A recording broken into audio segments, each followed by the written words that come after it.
है learn, unlearn, relearn. पलक झुकाकर सलाम करते हैं, पलक झुकाकर सलाम करते हैं, दिल की दुआ आपके नाम करते हैं, दिल की दुआ आपके नाम करते हैं। मंजूर हो अगर तो तुम मुस्कुरा देना, मंजूर हो तो तुम मुस्कुरा देना। हम यह प्यारा दिन आपके नाम करते हैं, हम यह प्यारा दिन सूरज भाई आपके नाम करते हैं।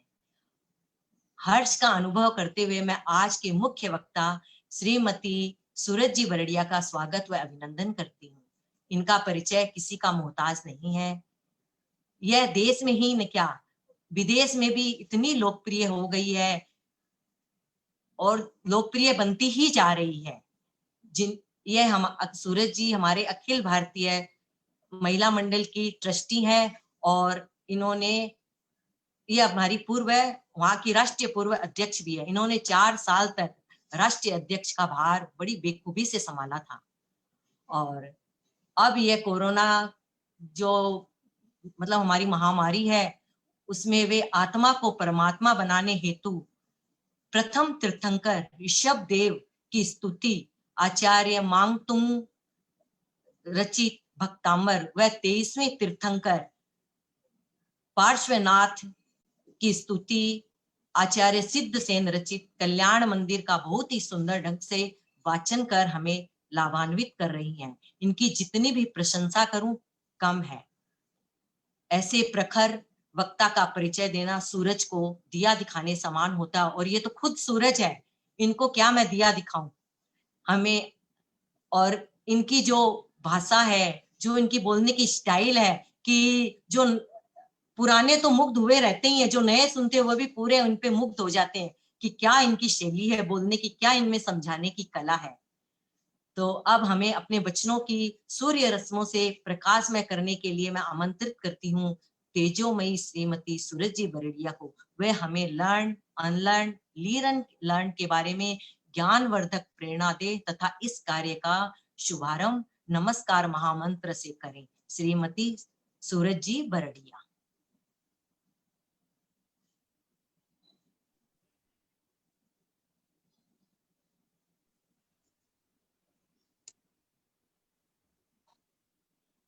ओम रिंग नमो अरिहंताण,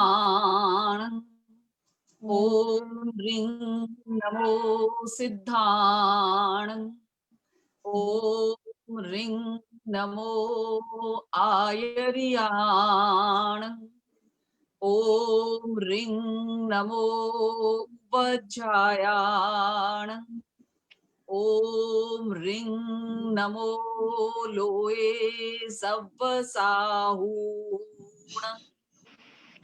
ऐसो पंचन मुक्कारो सव्व पावपणासनो, मंगलाणंत्य सव्वे सिंह पडमं। सूरज आंटी आप म्यूट हो गए हैं। दीजिए ना, पोस्ट बना दीजिए तो बीच में डिस्टरबेंस नहीं होगा।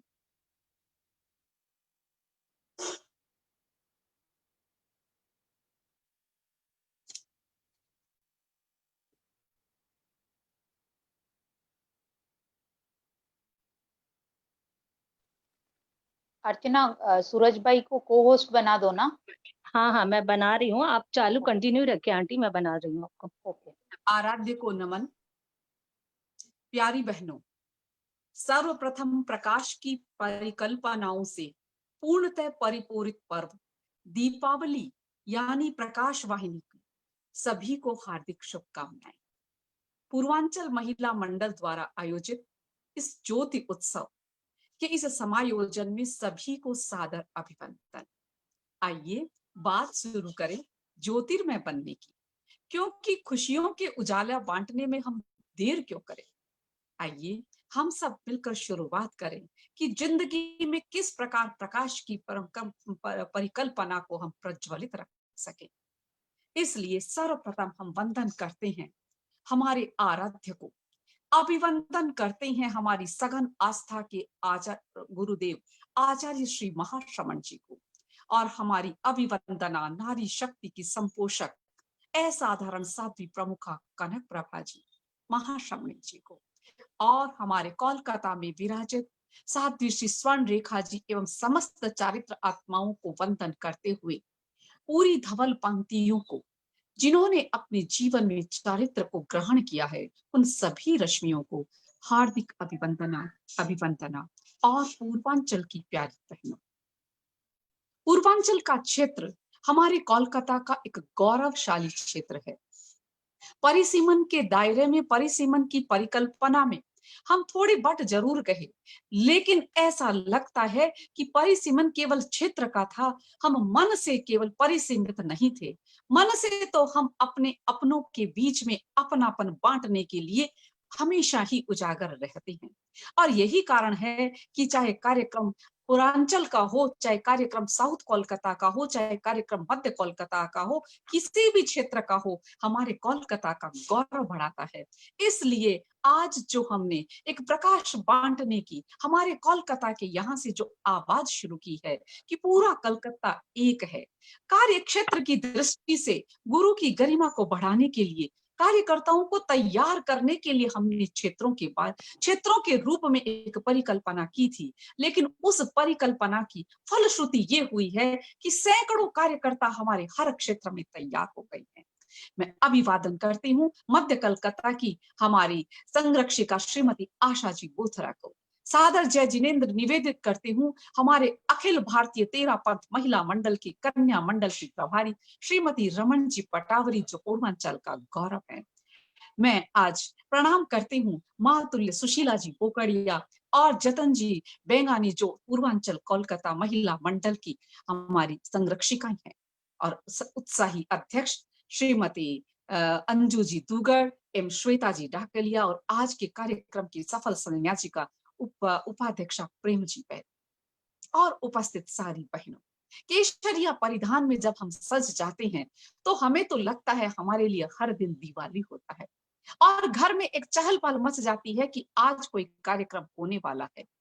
लॉकडाउन के जमाने में, लॉकडाउन के समय में हालांकि हमारे बहुत प्रतिबंध लगे कि हम घर की देहरी से बाहर नहीं निकले, लेकिन गुरुओं की कृपा से हमने एक रास्ता ढूंढ लिया जूम के माध्यम से, और ऐसा लगा है कि प्रतिदिन हम आपस में मिलते रहते हैं इस वर्चुअल मीटिंगों के माध्यम से, और लगता है और ज्यादा नजदीकियां आती है। यानी जो हमारा मिसला था कि हम अपने कार्यशालाओं में रूबरू होकर मिलते थे, वो था हमने कार्यशालाओं के माध्यम से आपसी स्नेह बढ़ाने का एक तरीका सीखा था, अपने विकास का एक तरीका सीखा था, लर्न किया था कि किस प्रकार हम समाज के विकास मंच पर अपने को विकास की रूढ़ियों आरूढ़ कर सकते हैं। और जब एक बार के लिए लॉकडाउन हुआ तो हम हताश हो गए, हमारी पुरानी जो भावनाएं थी वो सुप्त होने लगी, लेकिन रीलर्न होकर हमने जूम के माध्यम से, नए नए कार्यक्रमों की संयोजना के माध्यम से आपसी मेल को बढ़ाते हुए विकास के नए रास्ते ढूंढ लिए। और यही है दिवाली का मकसद कि रीलर्न करो, लर्न करो और रीलर्न करो। क्योंकि दिवाली के अंदर सफाई की जाती है, घर में सफाई की जाती है और पुराना कचरा निकाल दिया जाता है, और जिन वस्तुओं का हम पुनः उपयोग करते हैं, यानी घर के अंदर में पूरा नवीनीकरण हो जाता है। क्यों हो जाता है? सफाई करने के बाद कभी रंग कर दिए जाते हैं, कभी वॉलपेपर लगा दिए जाते हैं, बर्तनों को बदल दिया जाता है, नए बर्तन ला दिए जाते हैं, और हमारे घरों के अंदर जो हमारे बिस्तर और बेड कवर होते हैं उनके ऊपर नए बेड कवर लगाकर हमारे घरों का नवीनीकरण कर दिया जाता है। और ये नवीनीकरण क्या है? ये है रीलर्न। जो पुरानी चीज थी हमने उसको नए तरीके से अपना लिया, वो है हमारा रीलर्न। और ये दिवाली का त्योहार हर वर्ष आता है, लेकिन इस बार कुछ एक नए उद्देश्य से आया है कि विकट परिस्थितियों में भी हम खुशियों की दिवाली कैसे मनाएं। और अखिल भारतीय तेरा पंथ महिला मंडल ने हमें एक सूत्र दिया, लर्न, अनलर्न और रीलर्न। और हम इसमें एक विषय और जोड़ते हैं, अनलर्न की जगह रिटर्न कर दीजिए और रिचर्न कर दीजिए, कि चर्न कर दीजिए, लर्न करिए, अर्न करिए और अनलर्न करिए, और उसके बाद में रीलर्न करिए, और रीलर्न करने के बाद में लर्न और रीलर्न को चर्न कर दीजिए। यानी पुरानी परंपराओं को नई परंपराओं के साथ में चरण कर कर जो नया सवेरा आता है, उसी का नाम है रीलर्न। एक संस्था चलती थी जिसका नाम था रीबर्थ। जब आदमी जीवन से हताश हो जाता था, पुरानी आदतों से वो अपने आप से आशारहित हो जाता था, तब उसे रीबर्थ नामक संस्था में भाग लेकर ऐसा लगता था कि मेरे जीवन में नई रोशनी। दिवाली क्या है? दिवाली है नई रोशनी भरने वाला वह दीपकों का पर्व। जब दिया जलता है तो ऐसा लगता है कि हमारे जीवन के अंदर उत्साह का संवर्धन हो रहा है। लेकिन हमारी जैन संस्कृति में दिवाली मनाने की संस्कार किस रूप में है?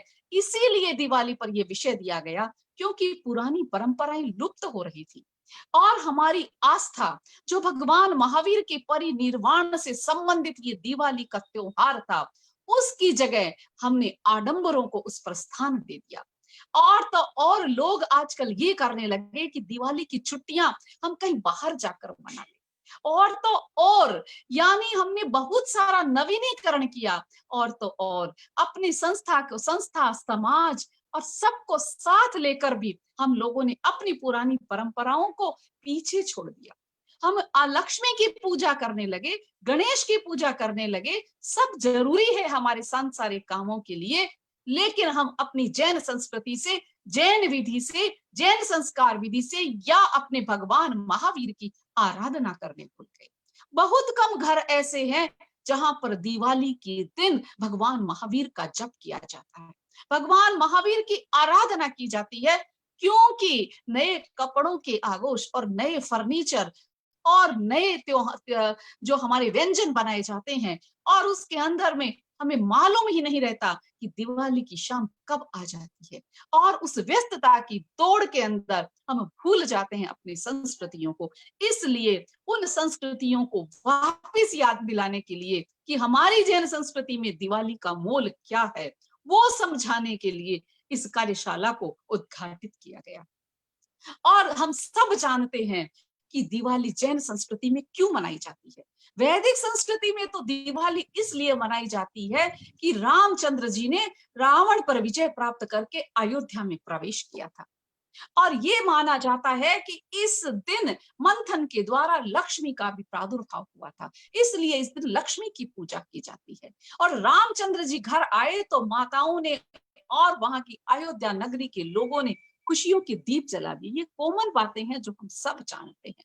और एक ये भी जानते हैं कि जब हमारी फसलें, जब हमारे घरों के किसान, गांवों के अंदर किसान हल जोतने चले थे और फसल काट कर खुशहाली लेकर जब घर आते हैं, तो समृद्धि के दिया गांवों में घर घर में जलाए जाते थे। यानी दिवाली के कई हमारे मकसद लिए गए कि दिवाली क्यों मनाई जाए, लेकिन एक जो सबसे सर्वोपरि मकसद था वो था कि भगवान महावीर ने दिवाली के दिन विश्व की सबसे बड़ी शक्ति आत्मा पर विजय प्राप्त की।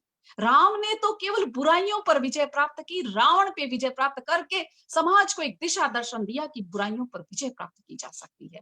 लेकिन भगवान महावीर ने दिवाली के दिन परिनिर्वाण या निर्वाण के पद को प्राप्त कर ये साबित किया कि इस भव के अंदर मनुष्य भव जो अनमोल होता है, उसमें 8 कर्मों को क्षय करके हम आत्मा पर विजय करें। एगम जिनिज अपाणं ए ससे परमो जहु खामे में सब जीवे सभ्य जीवा खमम तुम्हें मिट्टी में सब भुवेसु वैरम मज्जन के नहीं। भगवान महावीर ने क्षमा का एक सूत्र देकर अपने को अमृत की श्रेणी पर आरोपित कर दिया और कहते हैं कि दिवाली के दिन उन्होंने वो एक ऐसे महापुरुष थे जिनका परिनिर्वाण या निर्वाण दिवस हम दिवाली यानी दीप जलाकर मनाते हैं। सोचिए, दीप कब जलाए जाते हैं? जब कोई बहुत बड़ी उपलब्धि होती है। उपलब्धि क्या थी? 8 कर्मों को क्षय कर दिया। 8 कर्मों को क्षय करके जब वो वीर की पद पर विभूषित हुए, तो उस खुशी के अंदर में आत्मा के अंदर कसायों को दहन करके दिए जलाए गए। यानी हमारी दिवाली जैन संस्कृति में सबसे बड़ी दिवाली है। हो सकता है हम अपने घर की सफाई करके अपने घर को नया बना सकते हैं, हो सकता है घर के अंदर नए कपड़े लाकर हम सबसे डिफरेंट लग सकते हैं, लेकिन आत्मा के धुलाई करके, आत्मा के अंदर कर्मों और कसाय की कालिमा को धो करके जब हम उज्जवल उजाले को प्राप्त करते हैं, तो वो सबसे बड़ी दिवाली होती है। बहुत सारी कहानियां हमने भगवान महावीर के जीवन से जुड़ी है, लेकिन भगवान महावीर, एक व्यक्ति पूरा परिवार छोड़कर जाता है, लेकिन जिस दिन वो जाता है तो पूरा परिवार आंसू बहाता है, आंसू बहाता है। और जब भी उसका पुण्यतिथि का दिन आता है तो श्राद्ध के रूप में या उनकी पुण्यतिथि के रूप में मनाया जाता है। लेकिन भगवान महावीर एक ऐसे व्यक्तित्व थे जिनका निर्वाण दिवस उत्सव के रूप में मनाया, दिए जलाकर मनाया गया। क्यों?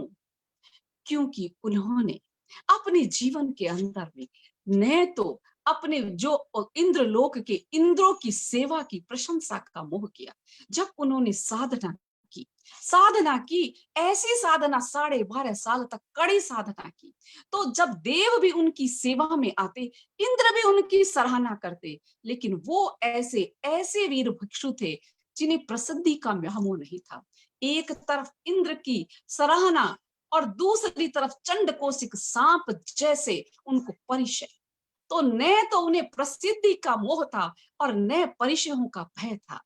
जो परिचयों को भय और प्रसिद्धि के मोह के बीच में स्थित प्रज्ञता का आरोहण कर लेता है, वो महावीर होता है। और वो जब निर्वाण को प्राप्त करते हैं, यानी 8 कर्मों को क्षय कर, इसीलिए हमारी आज की संस्कृति, जैन संस्कृति, सबसे सर्वोपरि मानी जाती है, क्योंकि उनके हर त्योहार के अंदर में त्याग की भावना सीमित है, त्याग की भावना समाहित है। इसीलिए भगवान महावीर के नाम से तो आइए हम सब अपने को गौरवान्वित महसूस करें कि हमने मानव जीवन पाया, और उससे भी ज्यादा गौरवान्वित महसूस करें कि हमने जैन परिवारों में जन्म लिया। हमें गौरव होता है कि जैन संस्कृति फिर से, यानी एक समय था जब भारत आध्यात्मिक संस्कृति का गुरु माना जाता था, और जैन संस्कृति जो आदिनाथ भगवान ऋषभ के द्वारा परिपूरित और परिसंचालित थी, उसको विश्व में सबसे बड़ा और सबसे अगुवा माना जाता था। लेकिन बीच में आधुनिक युग के हमारे आधुनिक थपेड़ों के अंदर में जैन संस्कृति के प्रति आस्था थोड़ी कमजोर होने लग गई। लेकिन हमारे लिए एक सबसे बड़ी गौरव की बात यह है, इस कोरोना काल ने, जब कोरोना का संक्रमण पूरे विश्व में फैला, तो पुनः जैन संस्कृति का सम्मान बढ़ने लगा। पुनः जैन संस्कृति का सम्मान बढ़ने लगा। कैसे? कि कोरोना के अंदर में बताया गया कि मुंह पर मास्क लगा लो, और जैन संस्कृति में और हमारी परंपराओं के अंदर तो मुंह पत्ती के द्वारा जीव हिंसा के लिए हमेशा ही उपयोग किया जाता है। और हमारे आज के युग के अंदर उसमें बताया गया कि जो भी आप समय में उपयोग लें खाने की चीजों को, उनको गर्म पानी से धोकर उपयोग ले। सोचिए, हमारी जैन संस्कृति में तो 2500 वर्ष पूर्व, यानी हजारों वर्ष पूर्व ही ये कह दिया गया था कि कोई भी वनस्पति हो, कोई भी, उसको अचित करके खाएं, अचित करके खाएं। और तो और जिस प्रकार वर्तमान समय के अंदर में ये बता दिया गया कि आप स्वच्छता का ध्यान रखें, यानी जैन संस्कृति के सारे जो भी सूत्र हैं, यानी रात्रि भोजन, वर्तमान के अंदर में वर्ल्ड हेल्थ सेंटर भी ये कह रही हैं कि अगर स्वस्थ रहना है तो रात्रि भोजन का त्याग करें, उपवास की परंपरा को पुनः चालू करें। और सोचिए कि जैन संस्कृति ने तो पहले से ही इन बातों को अपने जीवन के अंदर उतारने की प्रेरणा दी है। तो सोचिए, ये लर्न था, जो हमारी जैन संस्कृति के लर्न किए वे सिद्धांत हमारे इतिहास के पन्नों के अंदर धूमिल हो रहे थे, वो आज पुनः संजीवित हो गए हैं। इसलिए हमें तो अपनी जैन संस्कृति पर गौरव होना चाहिए। और इस बार क्योंकि कोरोना के संक्रमण में जैन संस्कृति को पुनः से एक नया सम्मान मिला है, जैन पद्धति को, इसलिए इस दिवाली के अंदर में रीलर्न के एक नए दिए हमारे घरों में जलने चाहिए और हमारी आस्था और बढ़ जानी चाहिए। भले ही हम अपने घर की सफाई करें, लेकिन हम अपनी सफाई घरों में जरूर करें, लेकिन साथ ही साथ हमारे भीतर किसी के हृदय के अंदर जो राग है, द्वेष है, उसको कम करने की कोशिश जरूर करें। और ये दिवाली हमें ये बता रही है कि आप अपने घर में तो दिए जलाएं, सारे लोग जलाते हैं अपने घर में उजाला करने के लिए, लेकिन एक दिया एक दिया श्रद्धा और स्नेह का वो जलाएं जिससे आपके जीवन के अंदर मैत्री की एक उजालापन की एक बहार आ जाए।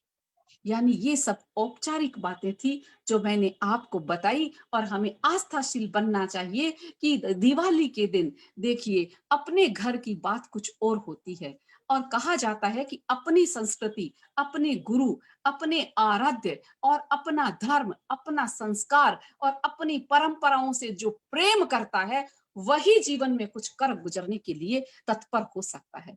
अतः इस बार हमें अपनी सजगता के साथ में अपनी संस्कृति को सम्मान देने के लिए भगवान महावीर के निर्वाण दिवस दिवाली पर जीवन के अंदर ऐसा दिया जलाना है। हम सबको जप और त्याग से दिवाली मनानी, संयम से दिवाली मनानी है। आज कोरोना ने हर चीज को सीमित कर दिया, संयमित कर दिया। हमने जो अत्यधिक हमारी जो आवश्यकताओं को बढ़ाते हुए प्रकृति का जो दोहन किया था, उस दोहन का जवाब दे दिया, और जैन संस्कृति में प्रकृति के प्रति सुरक्षा की जो बातें कही गई थी उनको उजागर कर दिया।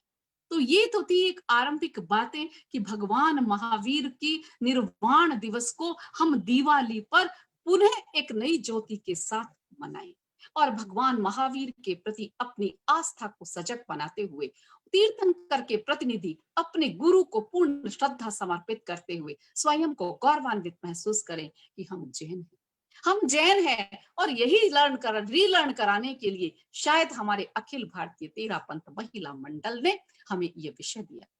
अब आते हैं हम मुख्य विषय पर। सॉरी, कि हम लर्न क्या करें, हम लर्न क्या करें। दिवाली के दिए हमें बताते हैं कि स्वयं जल जाओ, स्वयं जल जाओ, पर दूसरों को प्रकाशित करने का प्रयास हमेशा जारी रखो। जीवन का ये सूत्र अपनी डायरी में लिख लें कि हम जिंदगी के अंदर में ये सूत्र अपनाएं कि it's easy to receive, difficult to give. यानी जिंदगी में देना सीखें, जिंदगी में देना सीखें। लर्न का पहला सूत्र जो हमें दिवाली का दिया देता है, देना सीखें। क्या देना? हम दूसरों को उजाला दें, खुशियों का, दूसरों को प्यार दें, क्रेडिट दें, सम्मान दें और श्रम दें, और उन्हें सहारा दें, सहयोग दें और अपनेपन की मिसाल दें। यानी दिया एक मिट्टी का होता है, उसमें जान भी नहीं होती, उसके अंदर एक बाती, लेकिन वो पूरी रात जब तक सूरज नहीं निकलता तब तक अपने को जलाने का भरोसा बनाए रखता है।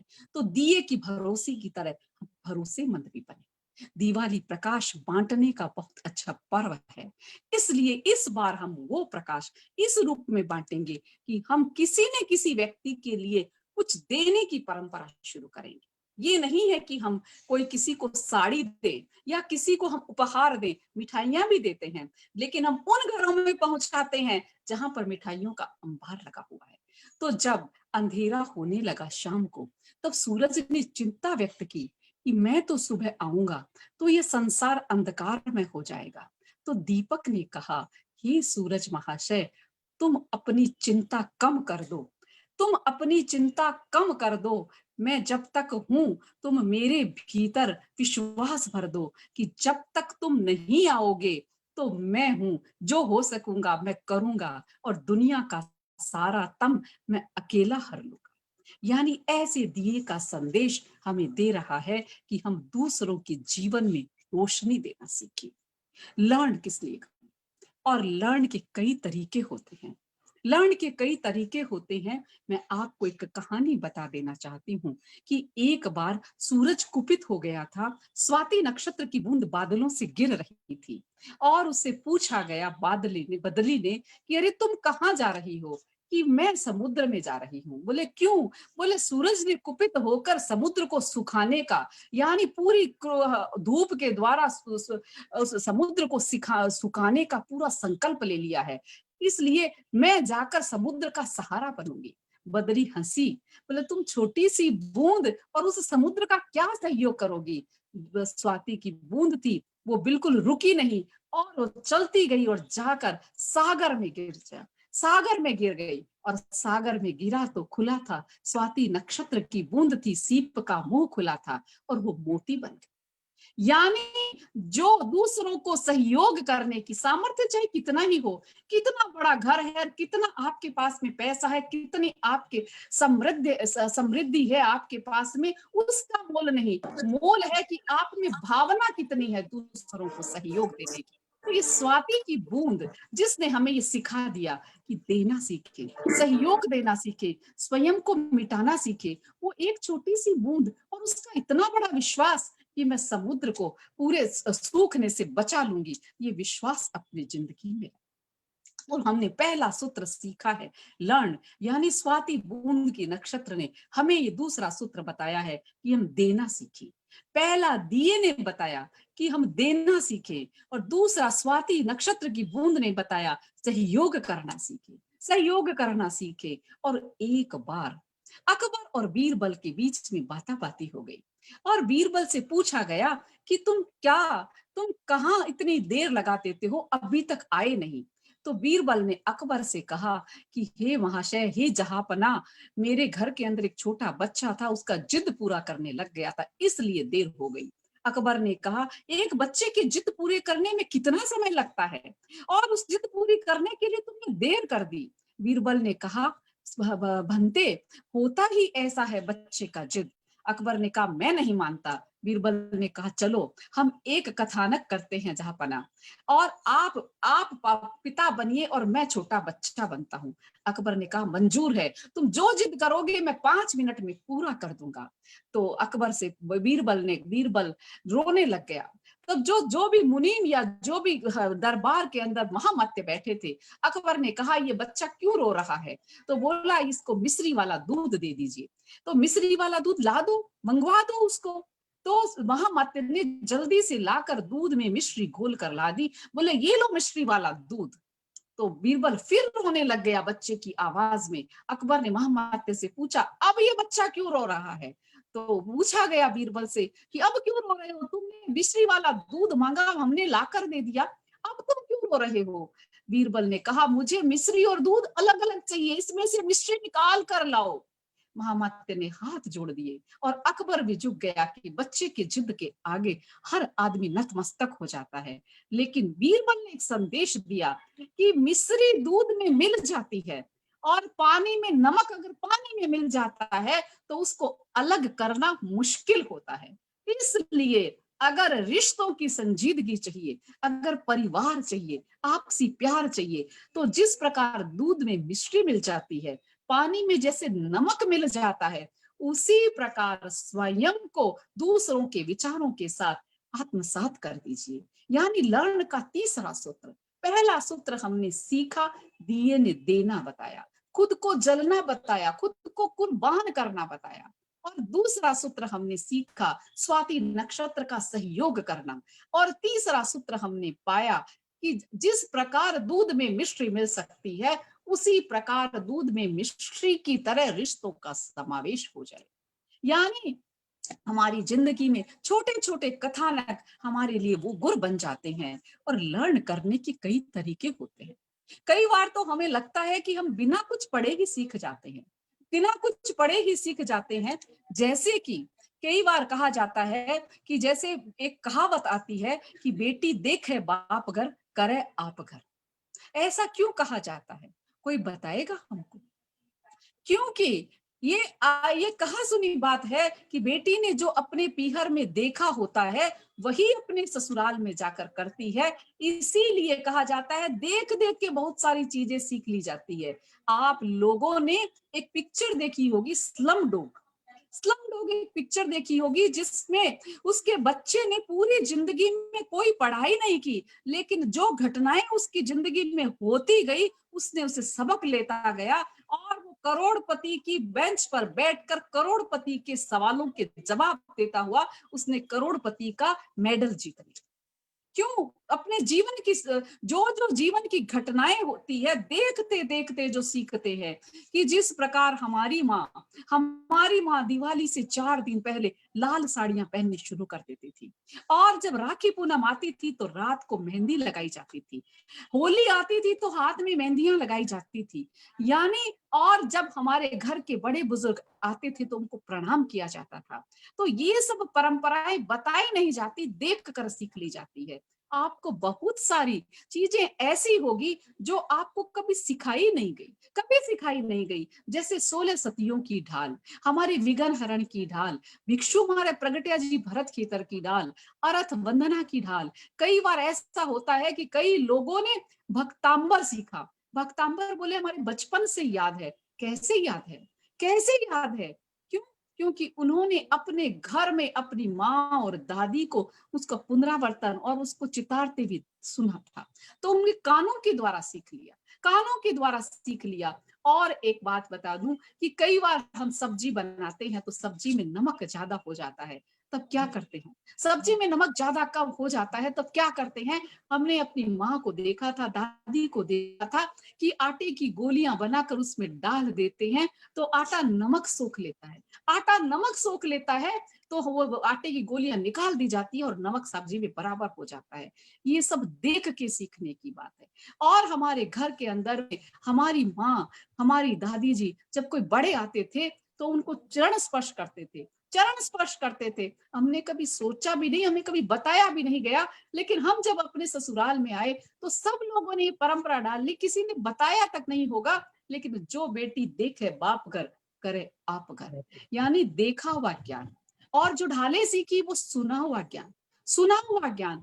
और तो और जब हम आचार्य श्री महाश्रमण जी को देखते हैं, आचार्य श्री महाश्रमण जी को देखते हैं कि वो रात को 2:30 बजे उठ जाते हैं, रात को 2:30 बजे उठ जाते हैं और फिर अपने अपने जो ज्ञान का पुनरावर्तन करते हैं और साधु संतों को साथ लेकर बैठकर जो स्वाध्याय करते हैं, अगर किसी ने सुना होगा तो उसका आनंद कितना गहरा होता है, कितना गहरा होता है। तो हमारे प्रति गुरु के लिए श्रद्धा क्यों बढ़ जाती है, क्यों बढ़ जाती है? क्योंकि हम आंखों से देखते हैं कि हमारे गुरु कितने तपस्वी हैं, कितने तपस्वी हैं। हम लोग अपनी शिकायतों का फरनाम लेकर उनके पास चले जाते हैं और वो मुस्कुराकर सहजता के साथ में सारी हमारी समस्याओं को मुस्कुराकर बिना बोले ही शांत कर देते हैं।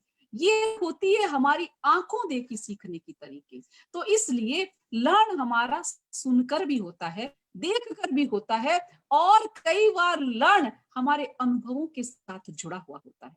वर्तमान की परंपरा ऐसी है कि हमारे पास समय नहीं है, समय नहीं है। हम अपने बच्चों को अपनी बराबर की क्लासेस में इतने ज्यादा क्लासेस में व्यस्त कर देते हैं कि उन्हें दादा दादी के पास और माँ के पास बैठने का वक्त ही नहीं मिलता। आधा समय तो उनकी क्लासों में जाता है और बाकी समय वो गाड़ी और ड्राइवरों के साथ चला जाता है, और थोड़ा सा बचता है वो मोबाइल में और फोन में चला जाता है, मोबाइल और टीवी में चला जाता है। तो जो अनुभव हमें दादा दादी की कहानियों से, दादा दादी के पास बैठने से होता था, वो अनुभव हमें नहीं हो पाता। क्योंकि जिस प्रकार हम अपने दादी जी को देखते थे कि जब ओढ़ना फट जाता था, ओढ़ना फट जाता था तो उसको काट कर उसको झल्लर लगाकर उसका थालपोश बना लेते थे, थालपोश बना लेते थे, और उस थालपोश को जब मिठाई जाती थी तो उस पर सजा कर भेज देते थे। सोचिए किस प्रकार का अनुभव देख कर हो जाता है, देख कर हो जाता है। घर के अंदर में खाना बच जाता था। हमें बहुत बार ऐसा देखा होगा कि जब घर के अंदर में चावल बच जाते थे तो चावल को सुखा दिया जाता था, और सुखाने के बाद में जब चावल सूख जाते थे तब उनको तलकर उनका नमकीन बना लिया जाता था, यानी रीलर्न, यानी पहले वो चावल थे और उनको नए रूप में प्रस्तुत कर दिया जाता था। और आज भी जब जिन्होंने वो चीज देखी है, जिन्होंने इनका स्वाद लिया है, वो उस चीज को अपने पर प्लावित जरूर करते हैं। यानी पुरानी चीजों के अनुभवों से जो हम सीखते हैं वो हमारी डिग्रियों से भी ज्यादा होता है। इसीलिए तो कहा जाता है कि पढ़ना अलग बात है, डिग्रियां अलग बात है, लेकिन डिग्रियों के साथ में अनुभव, आस्था, विश्वास और संस्कार बड़ी बात है, और उसका एक नाम है जीवन विज्ञान। आज हम नमन करना चाहेंगे आचार्य श्री महाप्रज्ञ जी को, जिन्होंने हमारी इस संस्कृति के अंदर शिक्षा के साथ में जीवन मूल्यों को जोड़ा, जीवन मूल्यों को जोड़ा। क्योंकि जीवन में जीवन मूल्य नहीं है तो हमारी डिग्रियां भी बेकार है, हमारी डिग्रियां भी बेकार है। कि अगर हमारे बीच अहंकार है तो अहंकार है तो आपके लिए ज्ञान आपके भीतर आ ही नहीं सकता। एक बार एक शिष्य ने अपने गुरु के पास में ब्रह्म विद्या सीखने के लिए दीक्षा ले ली। लगभग 10 बरस हो गया, 10 बरस हो गया और वो गुरु के पास जाता और गुरु उसे दूसरे काम में लगा देते। एक बार उस शिष्य की साधना देखकर एक देवी प्रकट हो गई। देवी प्रकट हो गई और देवी ने कहा, तुम्हारे गुरु ने तो ब्रह्म विद्या सिखाई नहीं है, लेकिन मैं तुमको एक ब्रह्म विद्या सिखा देती हूँ, छोड़ दो इस गुरु का आसरा। आज तक तुम्हें ब्रह्म विद्या नहीं सिखाई। उसने कहा, मैं अपने गुरुजी को पूछ कर आता हूं। कितना बड़ा समर्पण।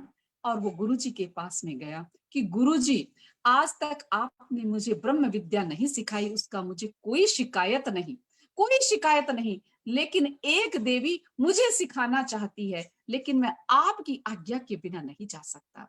गुरु ने कहा, यही सबसे बड़ी ब्रह्म विद्या है। तुम्हें ब्रह्म विद्या सीखने की कोई आवश्यकता ही नहीं, क्योंकि तुम्हारा जो समर्पण है, विनय है, मेरे प्रति जो आस्था है, यानी गुरु का तो उपालंब भी प्रसाद होता है। गुरु की प्रशंसा तो हमारे लिए अलंकरण होती है, लेकिन गुरु अगर उपालंब भी दे देते हैं तो हमारे लिए प्रसाद होता है। लेकिन वर्तमान जिंदगी के अंदर में हमारे पास हमें केवल प्रशंसा के पुल चाहिए। हमारे घरों में हमारी नई पीढ़ी को हमने प्रशंसाओं के पुल बांध बांध कर उन्हें इतना व्यस्त बना दिया कि उन्हें टोकना अच्छा नहीं लगता। कहते हैं कि बच्चों को टोकना पसंद नहीं है, इसलिए आजकल जमाना कहने का नहीं है। सोचिए कितना बड़ा सवाल हमने खड़ा कर दिया। क्यों?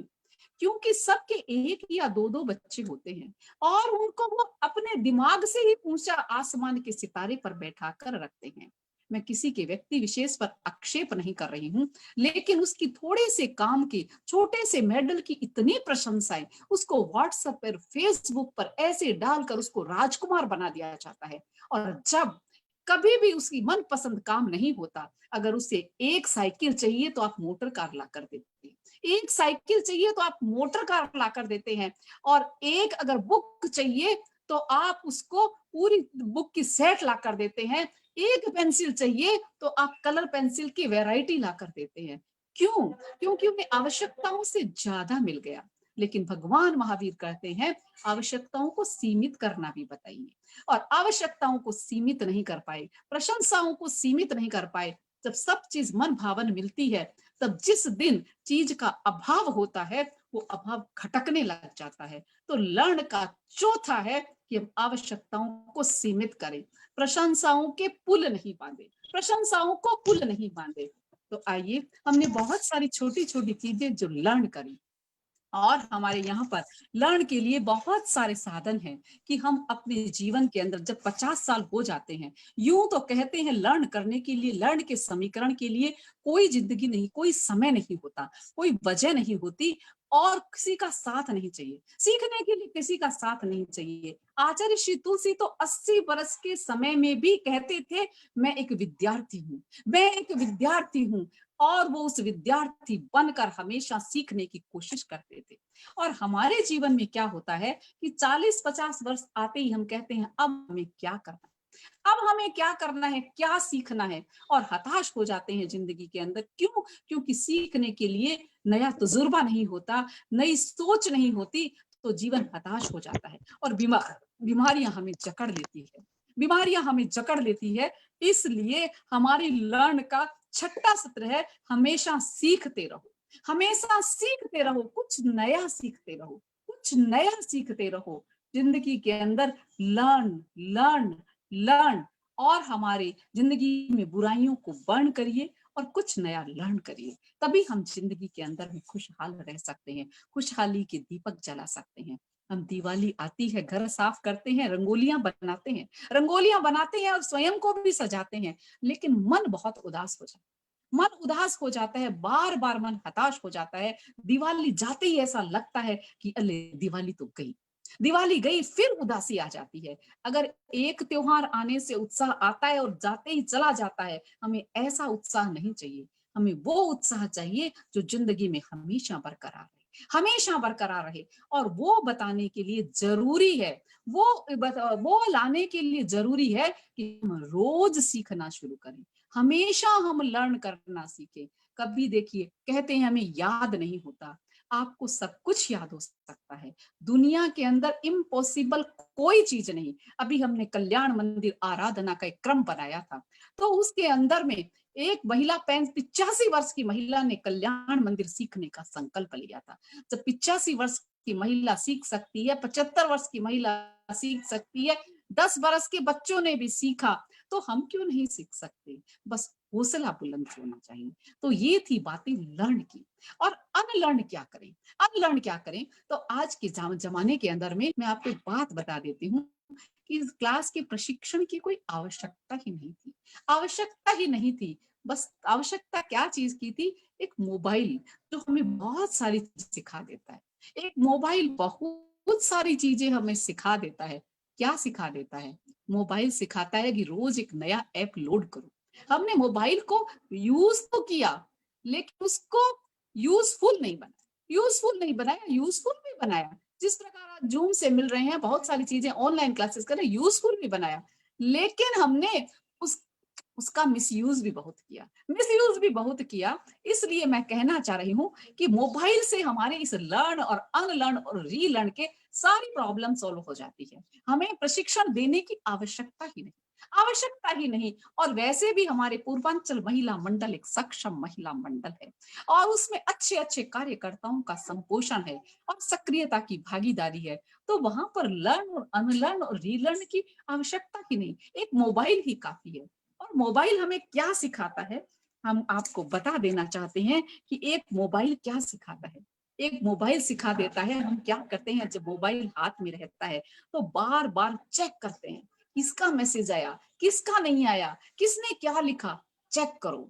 यानी मोबाइल क्या कहता है? चेक करो। आज अपनी डायरी में लिख लीजिए मोबाइल के ये मंसूबे, मोबाइल के मंसूबे जो हमें आज सीखना है, लर्न करना है। और क्या चीज मोबाइल क्या कहता है? चेक करो। चेक करने के बाद में हम क्या करते हैं? चॉइस करते हैं कि कौन सा मैसेज अच्छा है, कौन सा मैसेज अच्छा नहीं है। यानी चॉइस करो, जिंदगी में हमेशा चॉइस करो, हर चीज को मत अपनाओ। जो चीज आपको अच्छी लगे और आपकी जिंदगी में यूजफुल हो उसको अपनाओ। तो मोबाइल हमें क्या सिखाता है? सबसे पहले चेक करो। हम दिन भर चेक करते हैं, तो मोबाइल हमें मैसेज दे रहा है चेक करो। जैसे ही घंटी बजती है, मैसेज की टोन आती है, हम उनको खोल कर बैठ जाते हैं, चाहे सामने कितने भी लोग हों। और ऐसा माहौल है कि घर में 10 लोग एक साथ हॉल में बैठे हुए हैं, लेकिन अपने फोन और फेसबुक पर बैठे हुए।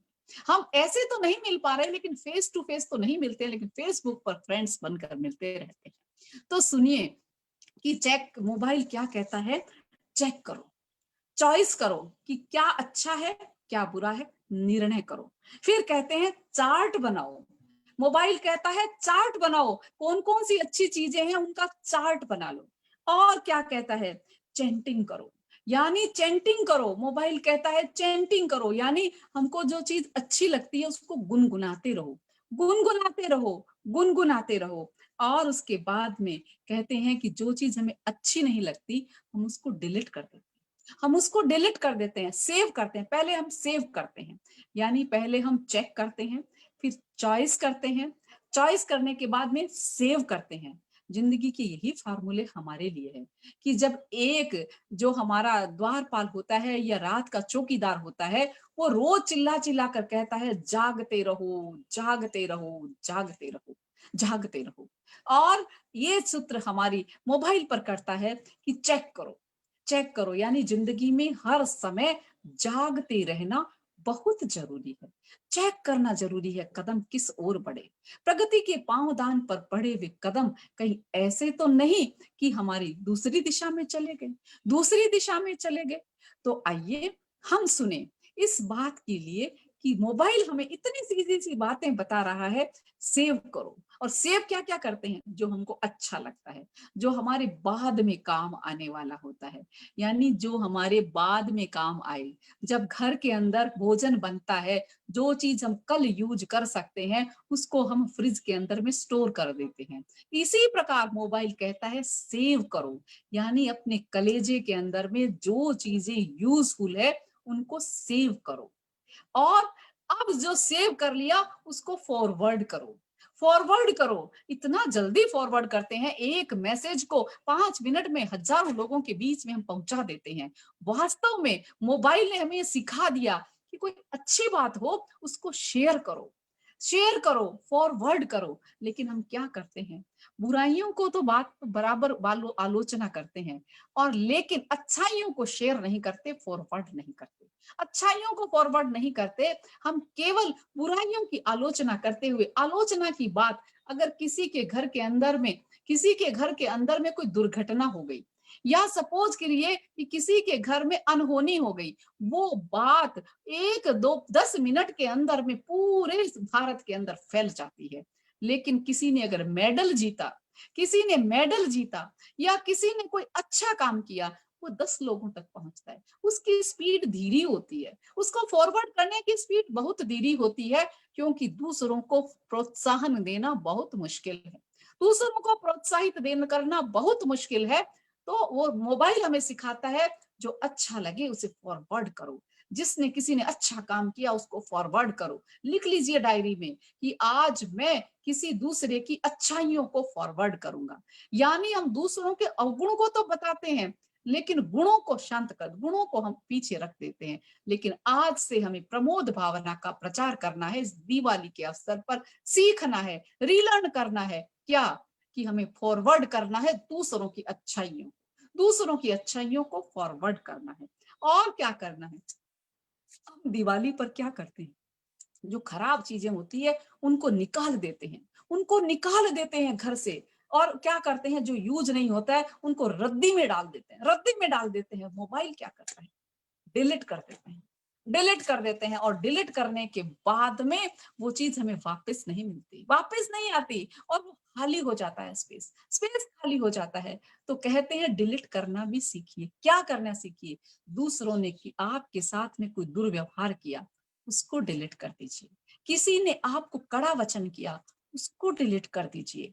अगर किसी ने आपके साथ में आपकी आशा से कम आपको उपहार दिया उसको डिलीट कर दीजिए। अगर किसी ने खाना बनाते समय कोई नमक की ध्यान नहीं रहा उसको डिलीट कर दीजिए। अगर किसी ने आपको कोई उपहार दिया और उसके अंदर में कोई कसर रह गई कि जो आपने दिया था उससे कम अच्छा था, उसको भी डिलीट कर दीजिए। यानी जिंदगी में एक सिद्धांत अपना लीजिए, डिलीट करें, डिलीट करें, डिलीट करें।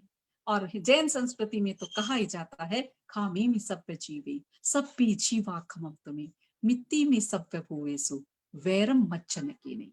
यानी हम क्या करें, यही तो है, क्षमा करने से आदमी हल्का हो जाता है, कलमश धोने से आदमी क्या होता है, हल्का हो जाता है। तो दिवाली वर्षों से मना रहे हैं, हमने एक दिन भी नहीं सोचा अपने कलमश भी धो लें, अपने कलमश भी धो लें। भगवान आदिनाथ ने परिचय सहते सहते अपने सारे कलमश धो लिए।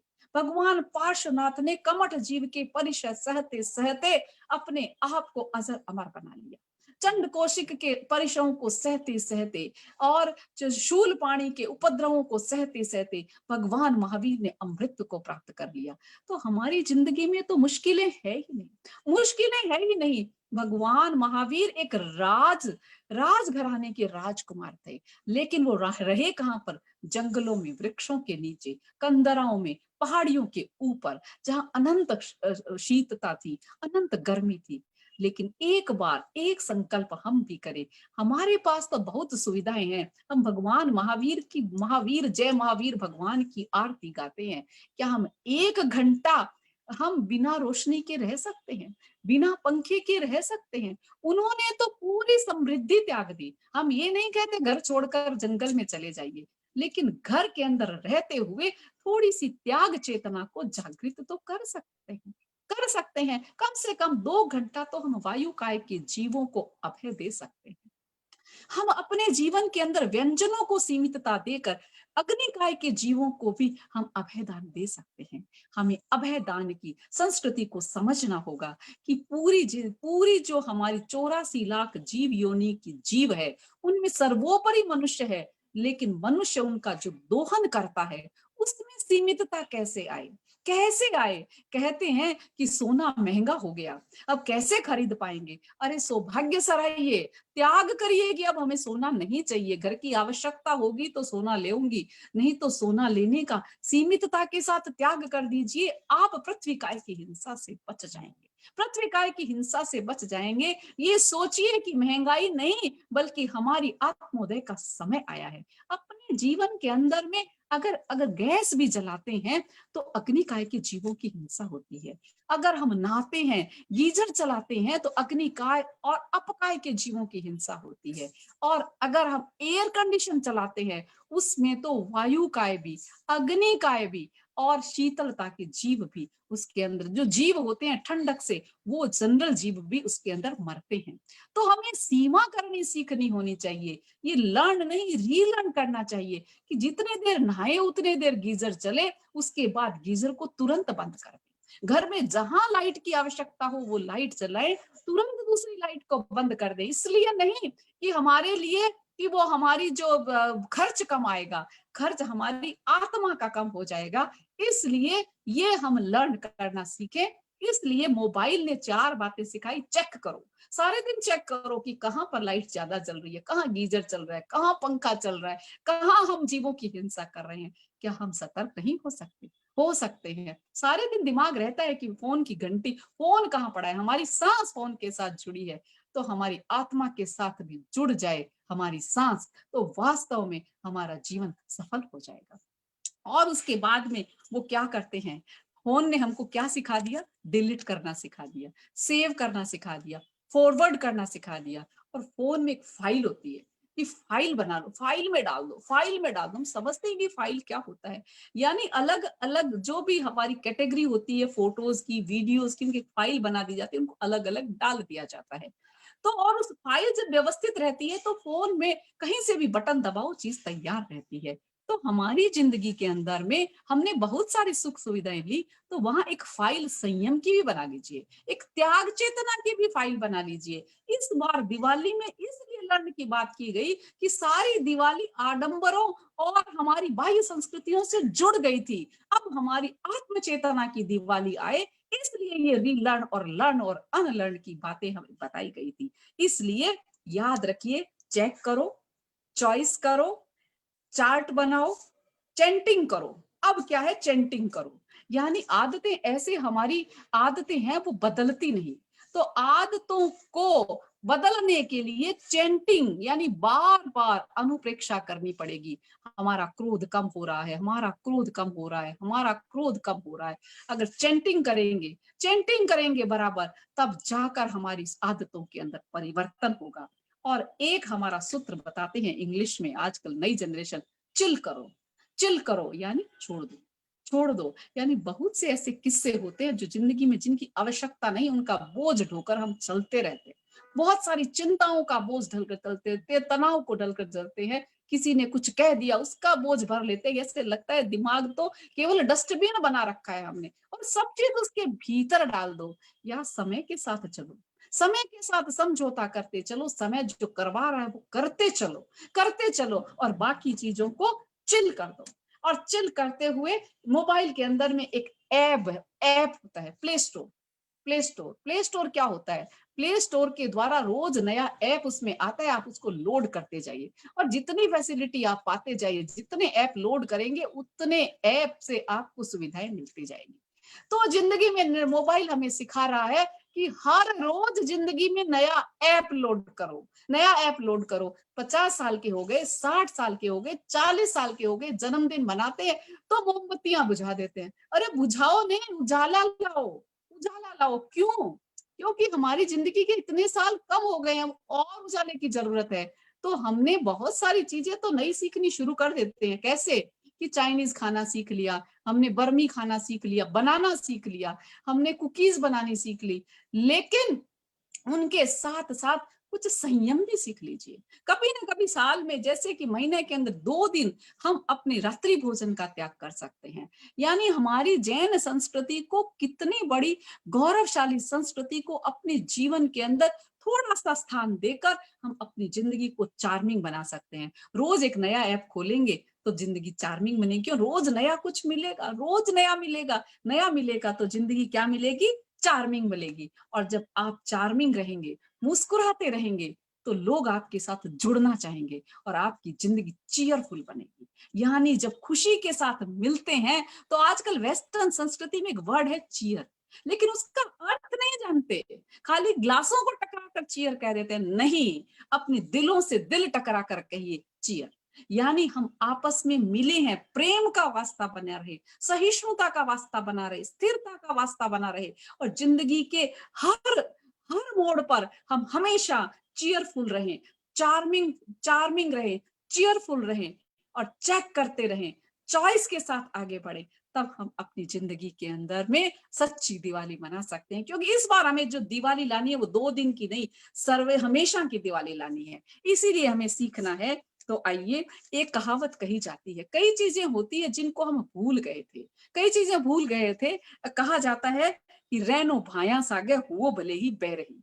यानी कुछ चीजें जो होती थी, जो पहले हमें सुनते थे, वो बातें आज कितनी बड़ी हो गई, कितनी बड़ी हो गई कि जैसे परिवार के अंदर जो दर्द होता है, परिवार के रिश्तों में जो दर्द होता है, वो परायों में नहीं हो सकता, परायों में नहीं हो सकता। समय हमें सिखा रहा है, समय हमें ये सिखा रहा है कि जब जब घर के अंदर मुश्किलें आई है, तो जिस माँ ने तुमको लोरी सुनाई है, जिस माँ ने तुमको लोरी सुनाई है, वो ही तुम्हारे साथ आई है।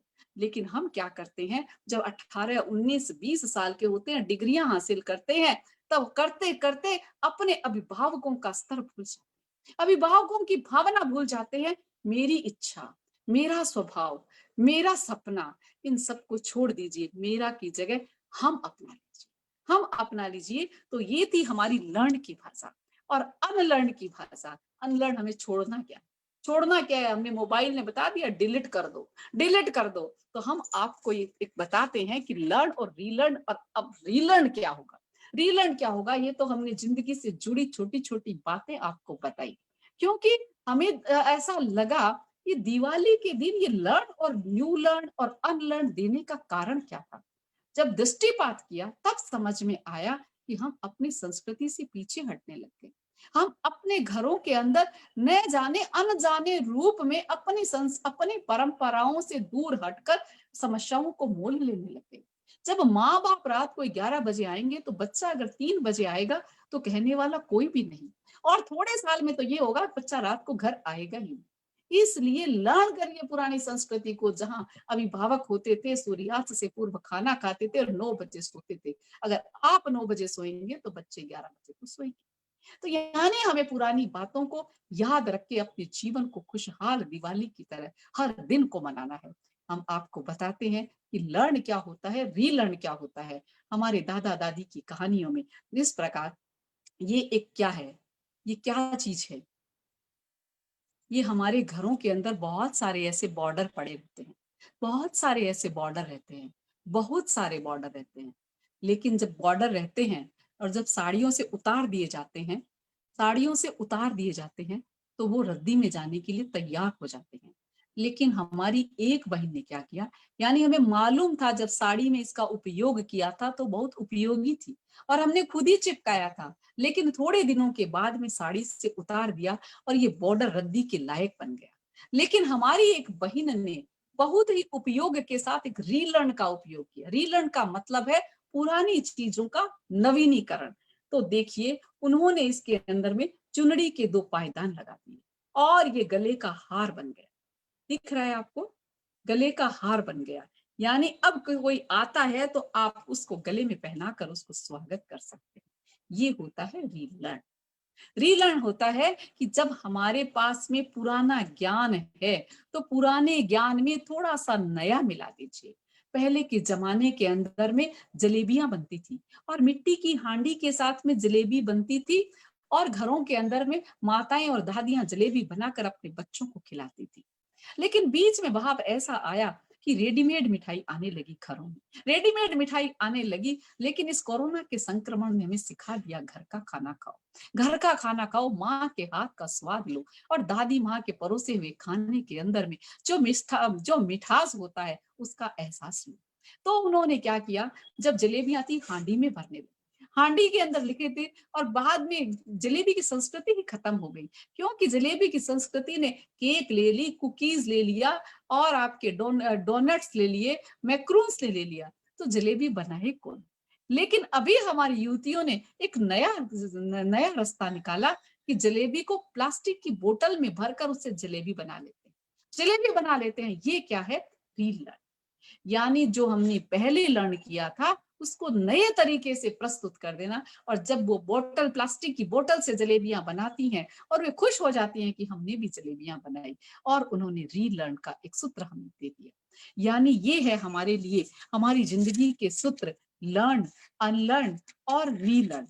और इसके लिए जरूरी है कि हम कभी भी विश्राम न करें, क्योंकि विश्राम जो करता है, जो रुक जाता है, वो हमेशा के लिए असफल हो जाता है। तो आइए हम कोशिश करें कि हमें रीलर्न क्या क्या चीजें करनी है। वो तो हमने सीख ही लिया कि हमें अपनी पुरानी परंपराओं के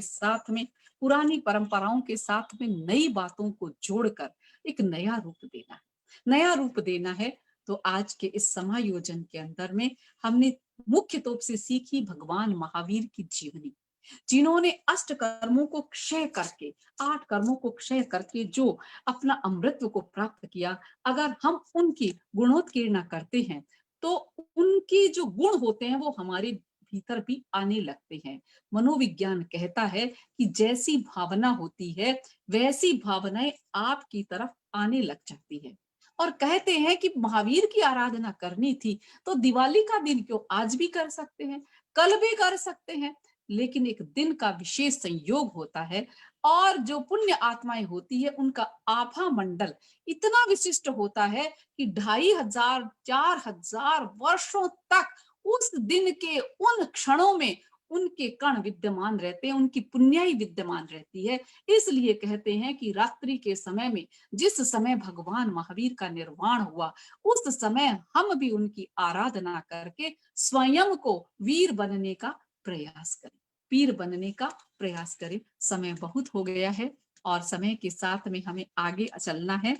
इसलिए मैं आपको ये अपनी भावनाएं समर्पित करती हूँ कि हम चित्र उकेरते हैं और फिर रंग भर देते हैं। रंगोलियों के माध्यम से हमारा दूसरा सत्र है रंगोलियों का।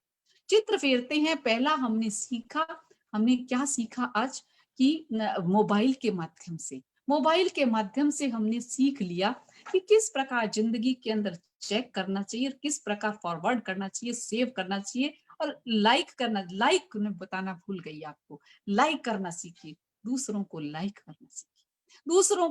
करना सीखिए, फिर फॉरवर्ड करना सीखिए और फॉरवर्ड के बाद में जो चीज अच्छी नहीं लगे उसको डिलीट करना सीखिए। और डिलीट करने के बाद में चार्मिंग रहिए, चैंटिंग कीजिए, चार्मिंग करिए और चीयरफुल बन जाइए। और दूसरा सत्र है हमारा रंगोलियों का, यानी जिंदगी में कहीं से भी उठा लो हमें सीखने के मंत्र गुर मिल जाते हैं। तो हमने आज मोबाइल का ही प्रयोग किया और मोबाइल के बाद में हम प्रयोग करते हैं रंगोली को। रंगोली क्या कहती है हमें? रंगोली हमें ये कहती है, और आज तो इस बार तो हमारी पुरानी संस्कृति को संजीवित करने के लिए मांडना की प्रतियोगिता। सोचिए, मांडना और रंगोली में क्या फर्क है कि मांडना होता था और रंगोली में क्या फर्क है? एक तो सीधा सा फर्क है कि रंगोली टेम्परेरी होती है, मांडना थोड़ा स्थायी होता है। और मांडने के साथ में जो बहनों की कलात्मकता उभरती है वो तो एक अलग बात थी। लेकिन रंगोली और मांडना में क्या फर्क है? रंगोली के अंदर में हम रंग भरते हैं लेकिन मांडना में रंग छापे जाते हैं। देखिए, अगर एक पेन से आप अपना नाम लिखते हैं तो उसको धोते हैं तो मिट जाता है, लेकिन उसको भी टाटूज की स्याही से बना देते हैं तो वो स्थायी हो जाता है। मांडना एक ऐसी चीज है कि जो आपके कलेजे में कुछ मांड दो तो वो हमेशा के लिए स्थायी हो जाता है। पहले तो ये कहा जाता था हर कला के अंदर में मेहंदी मांडी जाती है, मेहंदी मांडी जाती है, चित्र भी मांडे जाते थे, चित्र भी मांडे जाते थे, दीवारों पर तस्वीरें भी मांडी जाती थी। मांडने का और चित्र उकेरने का शब्दों का अर्थ का फर्क नहीं है, था स्थायित्व का, स्थायित्व का फर्क था कि मांडने में स्थायित्व ज्यादा होता है, रंगोली में स्थायित्व कम होता है। और रंगोली और मांडने में एक और फर्क है, रंगोली के अंदर में रंग आप ऊपर से उकेरते हैं, ऊपर से उकेरते हैं, और मांडने में हिरमिच के साथ में रंग मिलाकर उकेरा जाता है, मिलाकर उकेरा जाता है। जिंदगी में यही एक सत्य है, ऊपर से जो रंग डालेंगे, ऊपर से जो पैकिंग करेंगे, जो रंग डालेंगे, वो रंग आपका टेम्परेरी होगा और थोड़ी देर के अंदर वो रंग उड़ जाएगा। इसलिए संस्कारों का रंग मांडने की तरह डालें, यानी गोट गोट के हिरमिच की तरह अंदर अंदर मिला मिला के संस्कार अगर बच्चों को या अपने परिवार को देंगे तो वो संस्कार ज्यादा दिन चलेंगे। तो रंगोली सुंदर होती है, रंगोली भी सुंदर होती है, लेकिन रंगोली और मांडने में बहुत फर्क है।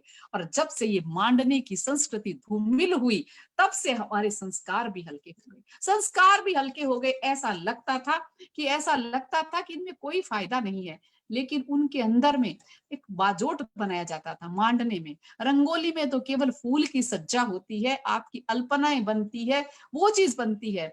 लेकिन मांडने में क्या बनता था, कई लोग घर बनाते थे, हमने जहां तक देखा कई लोग घर बनाते थे, कई लोग चौकी और गद्दी का शेप बनाते थे, बाजोट बनाते थे।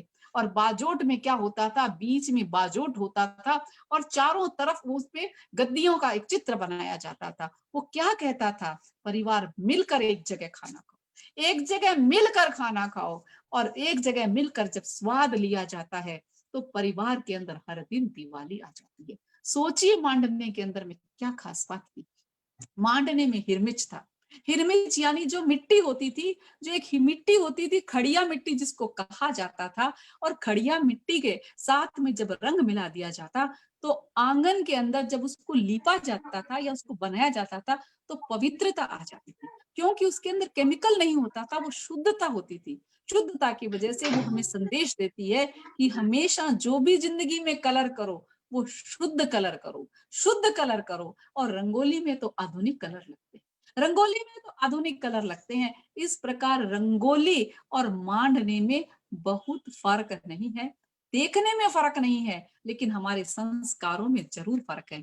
कुछ चित्र तो ऐसे होते थे कि जैसे मिट्टी की हांडियां बना दी जाती थी और एक माँ का चित्र उतारा जाता था और खाना परोसने का सीन बनाया जाता था। वो क्या था कि खाना खाओ तो माँ के हाथ का खाओ, माँ के हाथ का खाओ, माँ पास में बैठी है।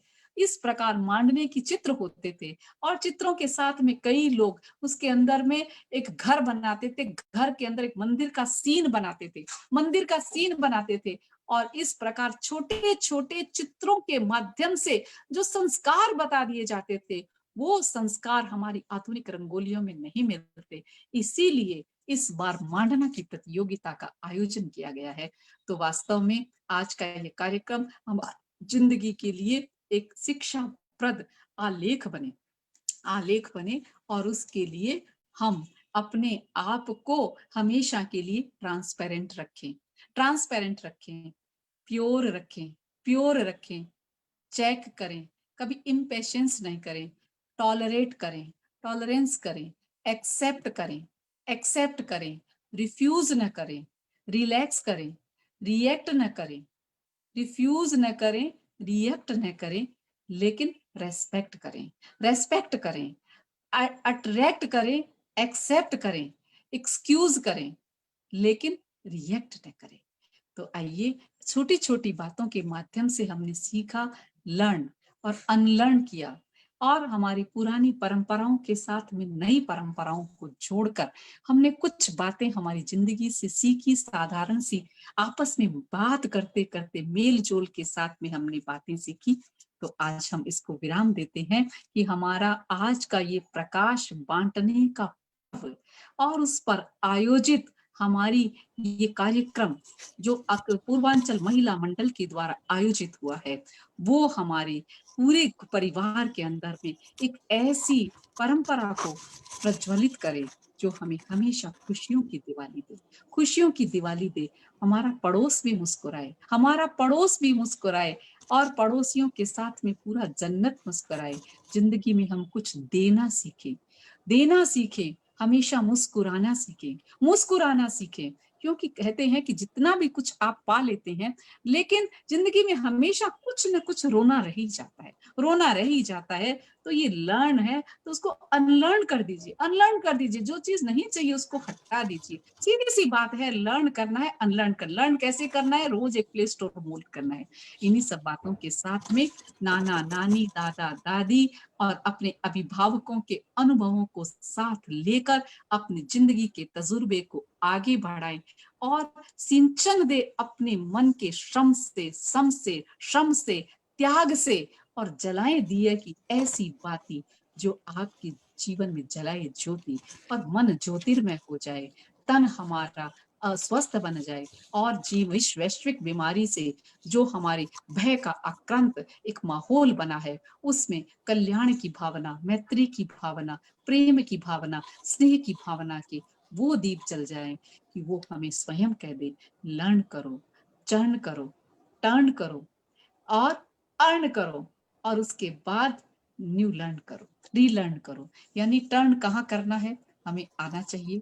हमें चर्न कहाँ करना है? जो अच्छी बातें हैं, जो पुरानी बातों के साथ में चर्न कर दीजिए, चर्न कर दीजिए। और चर्न करने के बाद में हमें उसको क्या करना है? उसको टर्न कर दीजिए। यानी जिंदगी में टर्न की भी जरूरत होती है, जिंदगी में चर्न की जरूरत होती है, और जिंदगी में अर्न की जरूरत होती है। अर्न मतलब पाना, चर्न मतलब मिला देना, चर्न मतलब मिला देना। और कई चीजें रिटर्न भी आना चाहिए। यानी लर्न, अनलर्न, अनलर्न, रीलर्न के साथ में हमें रिटर्न करना भी आना चाहिए, हमें टर्न करना आना चाहिए, हमें चर्न करना आना चाहिए। तो जिंदगी में चारों तरफ अर्न ही अर्न होगा।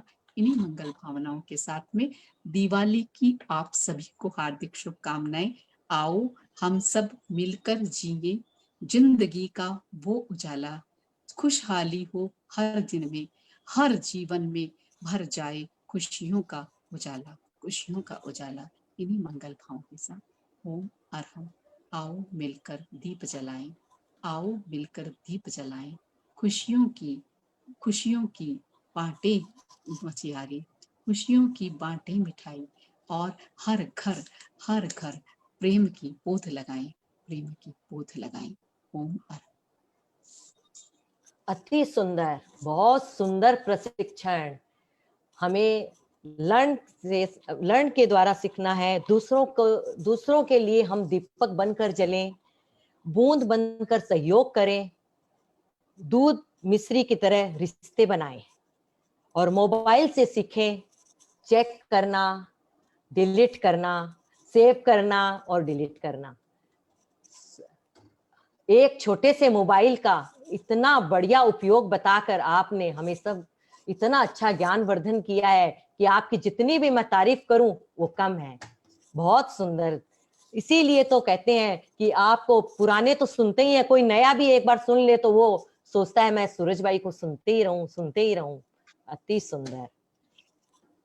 अब हमारा दूसरा चरण है मांडना, और मांडना के बारे में सूरज जी ने जो बताया है, मुझे उतनी बात तो शायद मेरे को मालूम ही नहीं होगी। सूरज जी ने उसका इतना अच्छा उदाहरण दिया है और इतनी अच्छी उसके बारे में बातें बताई है। तो प्रेम भाई, मैं, हाँ बोलिए संजू भाई। एक मिनट, मैं थोड़ा 1 मिनट बोलना चाहूंगी मैं। हाँ हाँ बोलिए बोलिए बोलिए अंजू भाई।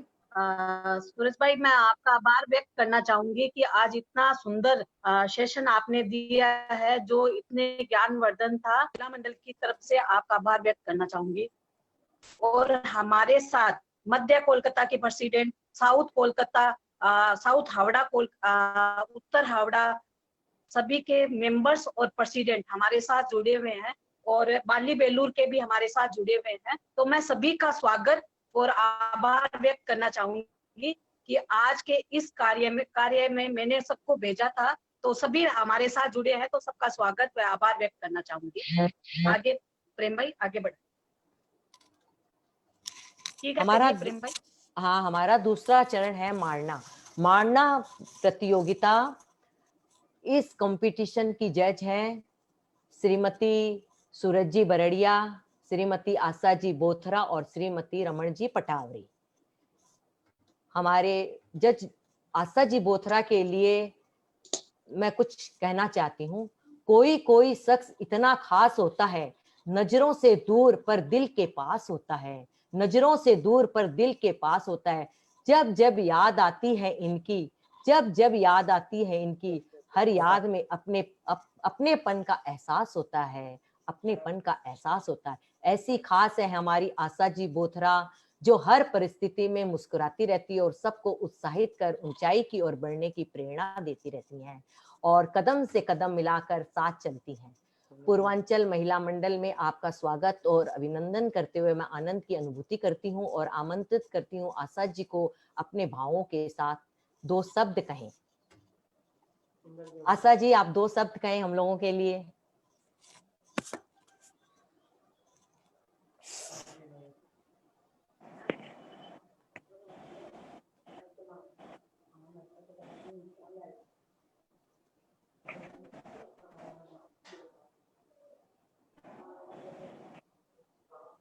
आराध्य को नमन। तीर्थंकर जी, आचार्य, आप लोग सुन पा रहे हैं? हाँ हाँ बोलिए। हाँ सुन पा रहे हैं। तीर्थंकर के प्रतिनिधि आचार्य श्री महाश्रमंतों के चरणों में सभक्ति वंदना। असाधारण व्यक्तित्व की धनी, असाधारण मातृ कनक साध्वी श्री कनक प्रभा जी के चरणों में सभक्ति वंदना। हावड़ा में विराजित साध्वी श्री स्वरेखा जी एवं सवर्ती साध्वियों को बहन वंदना। सम्मानीय श्रीमती राष्ट्रीय श्रीमती सूरज बरड़िया, सम्मानीय कन्या मंडल प्रभारी श्रीमती रमन जी पटावरी, पूर्वांचल की संरक्षिका सूरजबाई बोकरिया एवं जतन जी बेंगानी, मंत्री महोदय एवं सभी बहनों से और अन्य क्षेत्रों से आए सभी बहनों से सादर जय जिनेन्द्र। आवाज आ रही? मेरी आवाज आ रही? सबसे पहले मैं अंचल महिला मंडल आभारी हूँ कि आपने अपने इस कार्यक्रम में बुलाया, में वहाँ आया, इसलिए मैं तहे दिल से आपका आभार व्यक्त करती हूँ। अभूतपूर्व सेशन रहा। व्यक्तित्व की धनी श्रीमती सूरज बरड़िया, उस बारे में कुछ कहने के लिए रह ही नहीं जाता है। सूरज जी हमेशा से ही व्यक्तित्व कला की धनी रही है। शायद इन अपने पूरी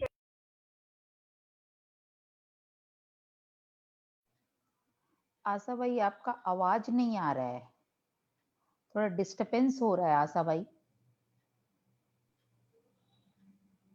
अर्चना, म्यूट हो गए आप। आशा आंटी आप म्यूट हो गए।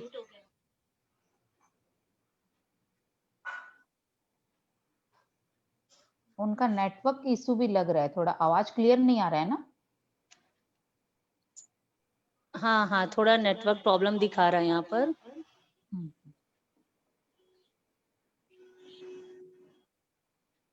और आशा भाई, आप अपने आप को अनम्यूट करिए। म्यूट कर लिया है। हाँ, अब आवाज आ रही है भाई। तो आज का ये जो बेजोड़ कार्यक्रम रहा, इसमें सूरजबाई तो बेकार है ही बेजोड़। मैंने आज बरसों से मेरा और सूरजबाई का साथ रहा है, पर इनके व्यक्तित्व कला की कोई कहानी नहीं है। एक छोटे से गूढ़ विषय को भी इतना सरल बना देती हैं। आप ये तो ये रीलर्न अनलर्न, तो लर्न रीलर्न और अनलर्न तो सोचने में समय लगा कि ये सब्जेक्ट क्या है, पर सूरजबाई ने तो इसके इतना इजीली एक मोबाइल ही बोल के पिला दिया। जब जब आप मोबाइल को देखेंगे तब तब आपको याद आएगा कि क्या आपको लर्न करना है, क्या आपको चेक करना है, कब आपको सेव करना है और कब आपको डिलीट करना है और कब आपको फाइल बनानी है। तो आज का ये कार्यक्रम बहुत ही सुंदर रहा। आयोजकों ने सुंदर कार्यक्रम प्रस्तुत किया है, तो मैं तहे दिल से पूर्वांचल महिला मंडल का हार्दिक आभार व्यक्त करती हूँ। सभी आए हुए सभी बहनों को दीपों के पर्व दीपावली की हार्दिक शुभकामनाएं। आप सभी ज्ञान के दीपक जलाएं इस भावना के साथ। ओम। प्रेम बाई, प्रेम बाई, अर्चना रमन भाभी जी है क्या? हाँ जुड़ गए वो। हाँ प्रेम भाई, हाँ, 2 हो मिनट। गया क्या? अच्छा, हाँ हाँ बोल रही हैं। और हमारे तीसरे जज हैं श्रीमती रमन जी पटावरी। उनके बारे में मैं क्या कहूँ, वो हमारे पूर्वांचल महिला मंडल की नींव है और 2 साल तक मैंने उनके संग मंत्री के रूप में काम किया है, तो उनकी मैं जितनी तारीफ करूं कम है। और अभी भी वह हमारे हर कार्य में, पूर्वांचल महिला मंडल के हर कार्य में पूरा सहयोग देते हैं और हर बात बताते रहते हैं कि ये काम ऐसे नहीं ऐसे करना चाहिए। हमेशा उनका साथ हमारे साथ बना रहता है। और अब हम शुरू करते हैं मारना कंपटीशन। मारना कंपटीशन में 9 बहनों ने भाग लिया है। अर्चना, उनका स्क्रीन पे दिखाओ। और स्क्रीन पर उनकी कलात्मक कृति दिखाई जा रही है। मैं 1 मिनट के लिए बता दूं प्रेम भाई, रमन भाभी जी का फोन आया था, वो जुड़े हुए हैं बट वो हॉस्पिटल में हैं, इसलिए अच्छा वो अच्छा, बोल नहीं पाएंगे।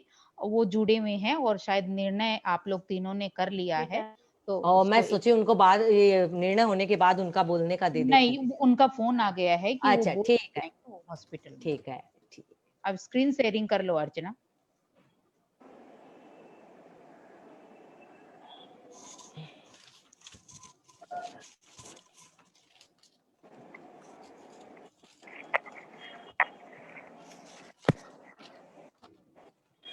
सुधा बेंगानी, लेक टाउन।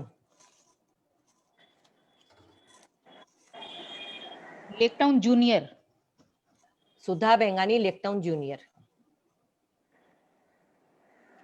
हाँ आगे। और अर्चना दूसरा, बबीता सुराना, काकुड़गाछी जूनियर।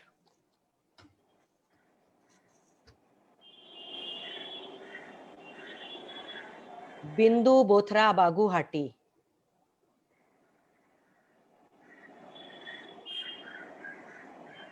मंजू घोसल, लेक टाउन सीनियर।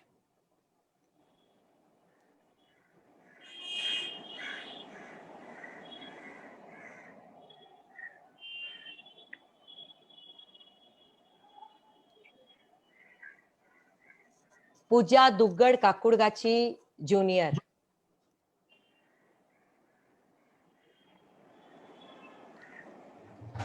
प्रेम बेद, बागुहाटी।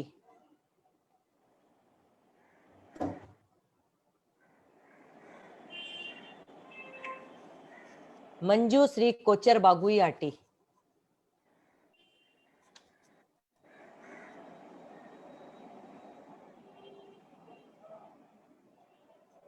सुमन चोरड़िया, लेक टाउन सीनियर।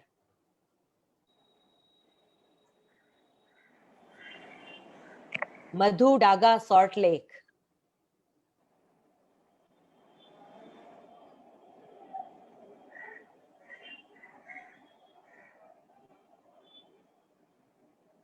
नौ हो गए पूरे। इन 9 बहनों ने बहुत ही सुंदर और कलात्मक कृतियां तैयार की है। अब सभी प्रतियोगी दिल थाम कर बैठे हमारे जजों का फैसला सुनने के लिए कि किसने परंपरागत मारना बनाने में दक्षता हासिल की है। तो अब फैसला देंगे हमारे जज।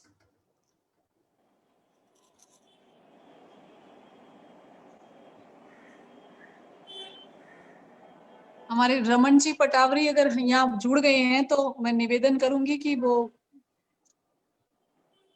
सूरज भाई वो जुड़े वो हुए हैं, पर लेकिन वो वो हॉस्पिटल हॉस्पिटल में है, तो वो हाँ। बोल नहीं पाएंगे। उनकी मम्मी का ऑपरेशन हुआ है और वो हॉस्पिटल में है अभी।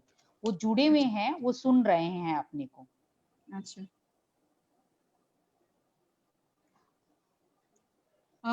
आशा जी। हाँ, हम लोगों ने तो अपना निर्णय सुना दिया है। खैर, अपने लेकिन तो आपके डिस्कस आप निर्णय बता दीजिए आशा जी। नहीं, निर्णय आप सुनाएंगी, मैं नहीं सुनाऊंगी। निर्णय आप सुनाएंगी। रमन जी से बात हो गया था आपका? हाँ, मेरी हो गई थी, लेकिन निर्णय आप सुनाएंगी। अच्छा, तो रमन, प्यारी बहनों, हमें मांडना की बात मैं आपको पुनः आपके साथ शेयर करना चाहती हूँ कि वास्तव में जो मांडना जैसा होता है वैसी प्रस्तुति हमने इन 9 प्रतियों के अंदर में देखी थी। हालांकि रमन जी ने भी बहुत ध्यान से देखा था, आशा जी ने भी देखा था, इन सब ने एक निर्णय दिया। ऐसा नहीं है कि किसी ने कोई कम अच्छा बनाया, हो सकता है 1-2 पॉइंट से कोई रह जाता है 3 जनों के निर्णय के साथ में, वो बात अलग है। लेकिन बहनों ने मांडने में एकदम ओरिजिनलिटी उकेरी है और एकदम ओरिजिनलिटी उकेरी है। तो इसके अंदर में हम जब श्वेता जी आपके पास में हो तो एक बार दिखाया जाए कि जो 3rd स्थान पर पहुंचे हैं उसके अंदर में एक है 9 नंबर का मंजूश्री, 9 नंबर का मंजूश्री कोचर। हाँ। अर्चना एक बार शेयर कर दो वापस, हाँ, Manjushri 1 Kochhar. Minute.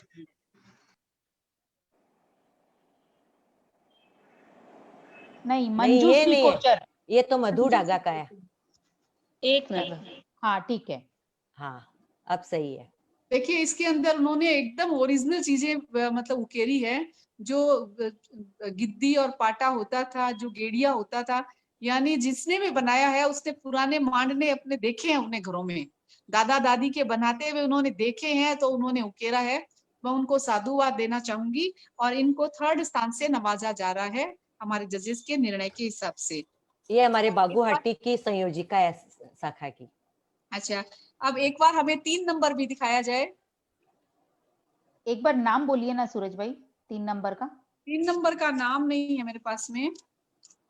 Okay, 1 second मैं बताती हूँ अर्चना, 1 सेकेंड। नहीं, ये नहीं है।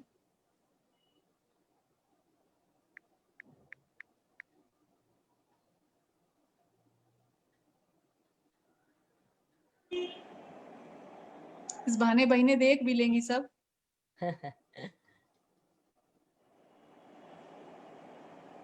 सूरज भाई मैं एक-एक दिखा रही हूँ, आप बताइएगा कौन सा।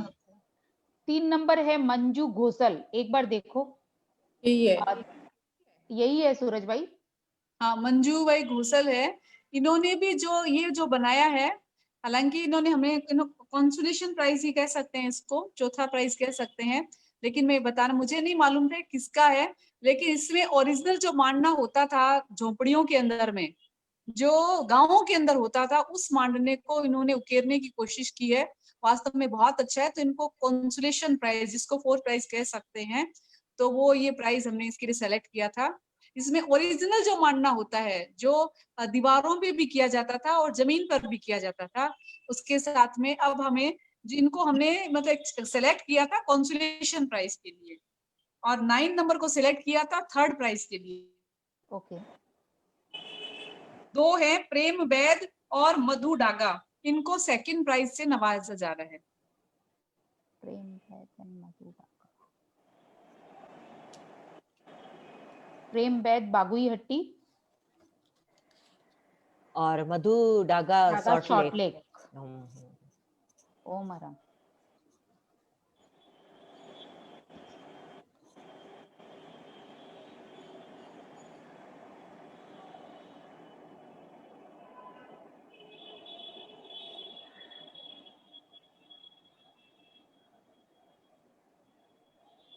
हो गया।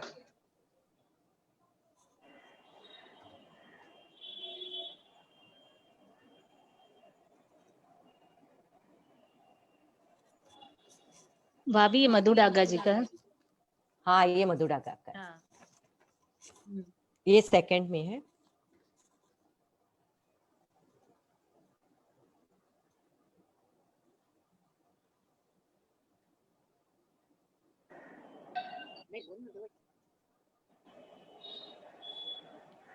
अर्चना आगे करो। सूरज भाई आप म्यूट हो गए हैं। ये है 8 नंबर, आप 7 नंबर को भी शो कर दीजिए। यानी ये 2nd प्राइज में 2 विनर हैं हमारे। हाँ। 7 नंबर और 8 नंबर, ये 9 नंबर है। हाँ, ये रहा, आप इसमें भी ध्यान दें। जिन्होंने भी बनाया है उसमें बहुत अच्छे से मतलब उकेरा है। जो मांडना की स्टाइल होती है, जो अंगुलियों से बनाया जाता है, उसको अच्छे से इन्होंने उकेरा है। तो ये 7 नंबर और 8 नंबर को सेकंड नंबर से नवाजा जा रहा है और दोनों ही विजेताओं को बहुत बहुत बधाई। और प्रथम स्थान प्राप्त किया है सेकंड नंबर, जिनका नाम है सुधा बेंगानी। सुधा बेंगानी सेकंड नंबर।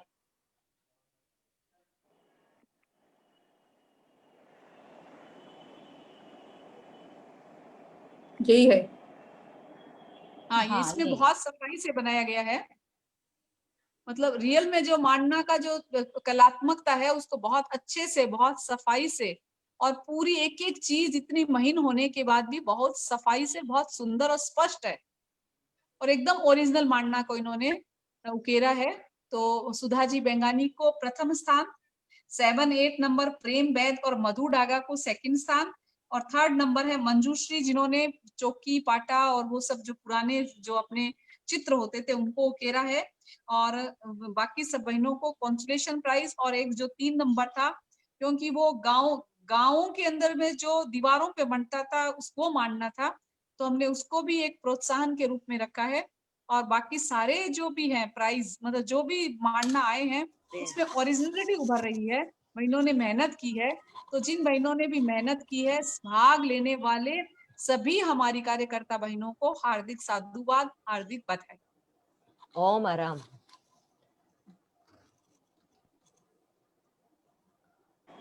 हमारे तो जजों सभी ने के अपना, सुंदर थे, हाँ हाँ बोलिए बोलिए। सभी हाँ के बोलिए बहुत सुंदर थे, लेकिन रमन जी के, आशा जी के और सबके तीनों के जो मार्किंग होती है उनको मिलकर जो रिजल्ट आया वो आपके सामने हम लोगों ने रखा है। बहुत बहुत धन्यवाद। मांडना प्रतियोगिता में फर्स्ट है सुधा बेंगानी, सेकंड मधु डागा, सेकंड प्रेम बेद, थर्ड मंजू जी कोचर और फोर्थ है मंजू जी घोसल। सभी को बहुत बहुत बधाई और बहुत बहुत साधुवाद। अब हम शुरू करते हैं भगवान महावीर को वंदन। आओ करे दीपावली पर भगवान महावीर को वंदन व जप। हमारी शिक्षा मंत्री श्रीमती मंजू जी दुग्गड़ हमें उनके बारे में कुछ बताकर हमारा सामूहिक जप कराएंगे। श्रीमती मंजू जी दुग्गड़।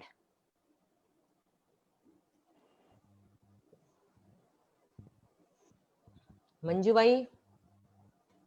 आवाज आ रही है? हाँ आ रही है। सम्मानित मंच, सादर प्रणाम, जय जिनेन्द्र। दिवाली हमने अभी बहुत अच्छे से बहुत सारी बातें हमारे आदरणीय सूरज भाई बरड़िया से सुनी। दिवाली के दिन हम बहुत पहले से हम अपने दादी को, माँ को, नानी जी को, सबको देखते थे कि एक जप किया जाता था। वो जप हम करते हैं, हर साल करते हैं। बताया गया है कि भगवान महावीर का निर्माण मध्य रात्रि के लगभग हुआ था। तो मध्य रात्रि से पहले अर्थात 12 बजे से पहले हम एक जप करते हैं, और जब भगवान महावीर का जप निर्माण हो जाता है तब एक दूसरा जप करते हैं। तो पहला मानना पुराना सुधा बेंगानी बंदी के महावीर स्वामी केवल ज्ञानी गौतम स्वामी चौनाणी।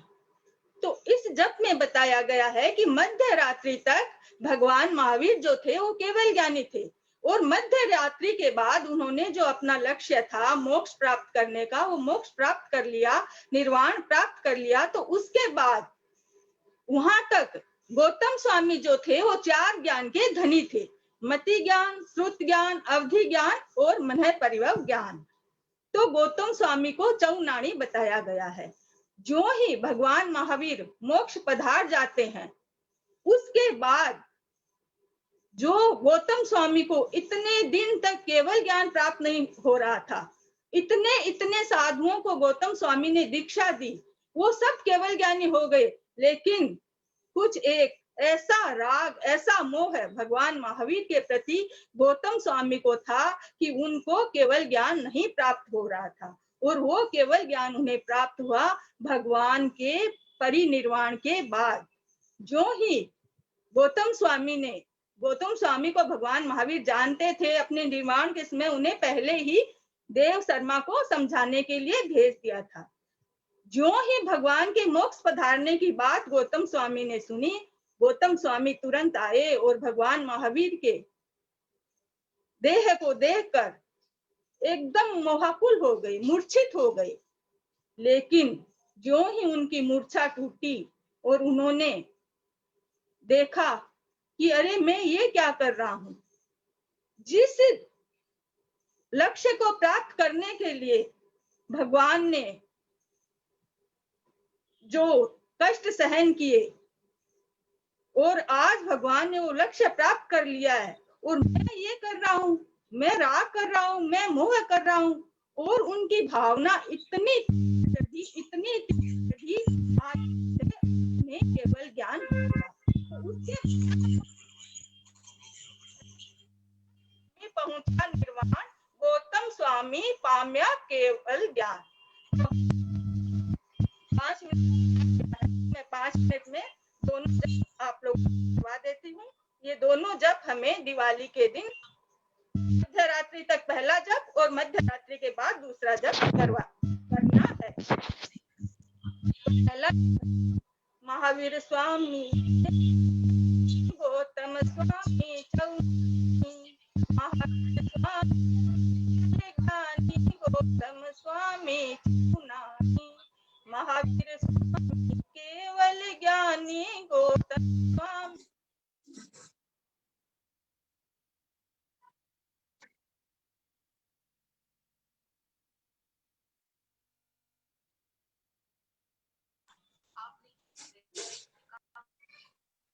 मंजू भाई आप अनम्यूट हो गए।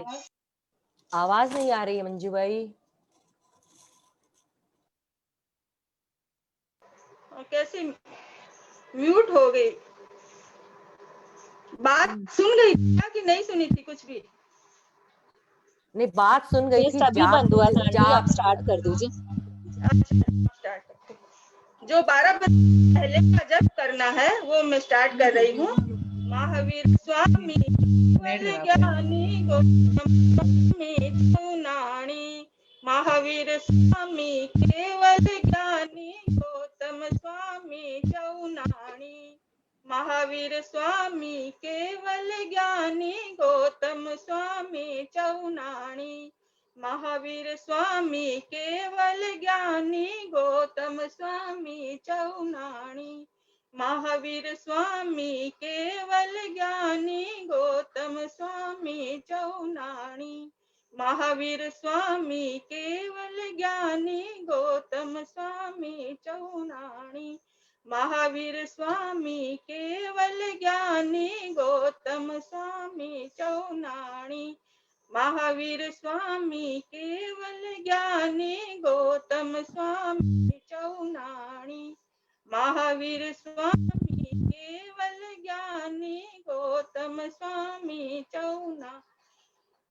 महावीर स्वामी केवल ज्ञानी गौतम स्वामी चौनानी, महावीर स्वामी केवल ज्ञानी गौतम स्वामी चौनानी, महावीर स्वामी केवल ज्ञानी गौतम स्वामी चौनानी, महावीर स्वामी केवल ज्ञानी गौतम स्वामी चौनानी, महावीर स्वामी केवल ज्ञानी गौतम स्वामी चौनानी, महावीर स्वामी केवल ज्ञानी गौतम स्वामी चौनानी, महावीर स्वामी केवल ज्ञानी गौतम स्वामी चौनानी।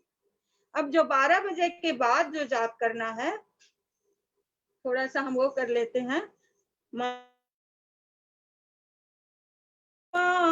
गौतम पाम्या केवल ज्ञान, महावीर स्वामी पहुंचा निर्वाण, गौतम पाम्या केवल ज्ञान।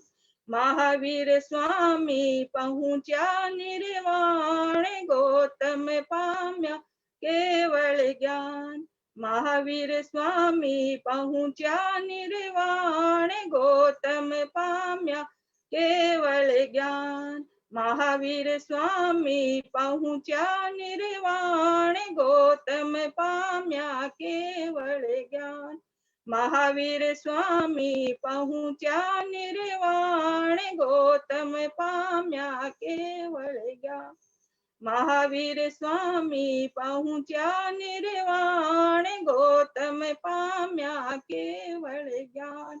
महावीर स्वामी पहुंचा निर्वाण, गौतम पाम्या केवल ज्ञान। महावीर स्वामी पहुंचा निर्वाण, गौतम पाम्या केवल ज्ञान। महावीर स्वामी पहुंचा निर्वाण, गौतम पाम्या केवल ज्ञान। महावीर स्वामी पहुंचा केवल ज्ञान। महावीर स्वामी पहुंचा निर्वाण, गौतम पाम्या केवल ज्ञान। महावीर स्वामी पहुंचा निर्वाण, गौतम पाम्या केवल ज्ञान। ओम अर्हम।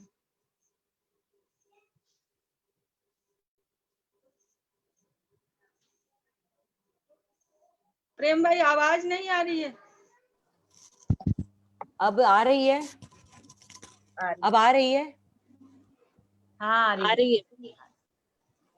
बहुत बहुत धन्यवाद मंजू भाई, विस्तार से बात बताकर जाप करवाया आपने, बहुत अच्छा जाप करवाया है। अंजू भाई हाँ बोलिए। अब आभार प्रकट कर दो कि और कुछ भी है अब अभी? जतन भाई और सुशीला भाई और लीला भाई कुछ बोलना चाहे तो दो बोले मिनट आज, सबके हाँ लिए। वही सूरज भाई और जुड़े हुए हैं। हाँ तीनों जन को हाँ, बोल दीजिए, रमन भाभी जी दीदी हाँ हाँ ऐसे ही बोलना चाहिए, ठीक है ना? जतन भाई बोल रमन। 2 मिनट आप भी कुछ बोलिए। जतन भाई सुन रहे हैं आप?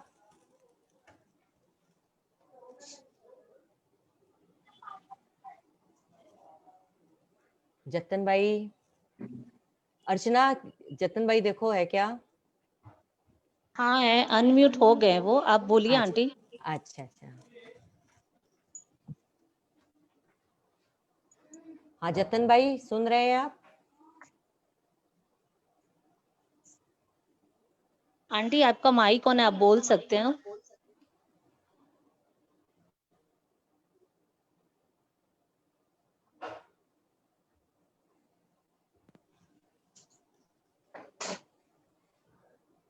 जतन भाई सुन रहे हैं? जतन भाई सुन रहे हैं आप? नहीं आंटी बोल भी रहे हैं पर अपने को आवाज नहीं आ रही है उनकी। ओ अच्छा। सुशीला आंटी भी जुड़े हुए हैं। हाँ बोल दीजिए सुशीला आंटी को।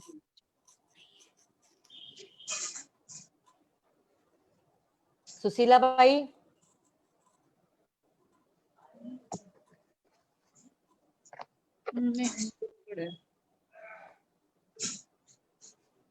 सुशीला भाई आप भी 2 शब्द कहें कुछ। नेट की प्रॉब्लम है। ओ नेट की प्रॉब्लम है क्या? लीला भाई? लीला भाई तीनों ही जुड़े हुए तो शायद सभी हैं, जुड़े हुए तो शायद सभी हैं। जतन आंटी आपका माइक है, आप एक बार बोलिए। है क्या? जतन भाई 2 शब्द कहिए आप। शायद श्वेता का बोल देना। श्वेता बोल। हाँ नहीं नहीं मैं ठीक है, मैं नहीं बोलूंगी, पर मैं चाहती हूँ कि आज की हमारी जो विनर्स बहनें हैं जिन्होंने मांडना प्रतियोगिता में भाग लिया है, हम तो हमेशा ही बोलते हैं, वो भी अपने भावों को आज सूरजबाई के सामने एक एक मिनट के लिए प्रस्तुत हो वो बहनें, और अपने भावों को रखे कि उन्हें इस मांडना प्रतियोगिता में भाग लेके कैसा लगा, क्योंकि आज के जमाने में मांडना की जो सभ्यता है वो लुप्त होती जा रही है, रंगोली को देखते जा रहे हैं। तो सबसे पहले मैं आमंत्रित करूंगी, प्रेम भाई आप आमंत्रित करिए सुधा जी बेंगानी को, जिन्होंने प्रथम स्थान प्राप्त किया है अपने भावों के साथ। 1 मिनट। सुधा जी बेंगानी अपने भावों के साथ,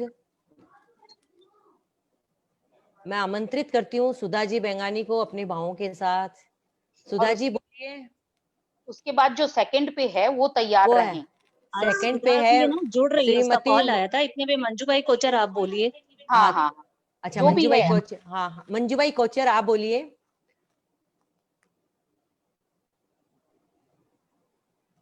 मंजू भाई अनम्यूट करके बोलिए।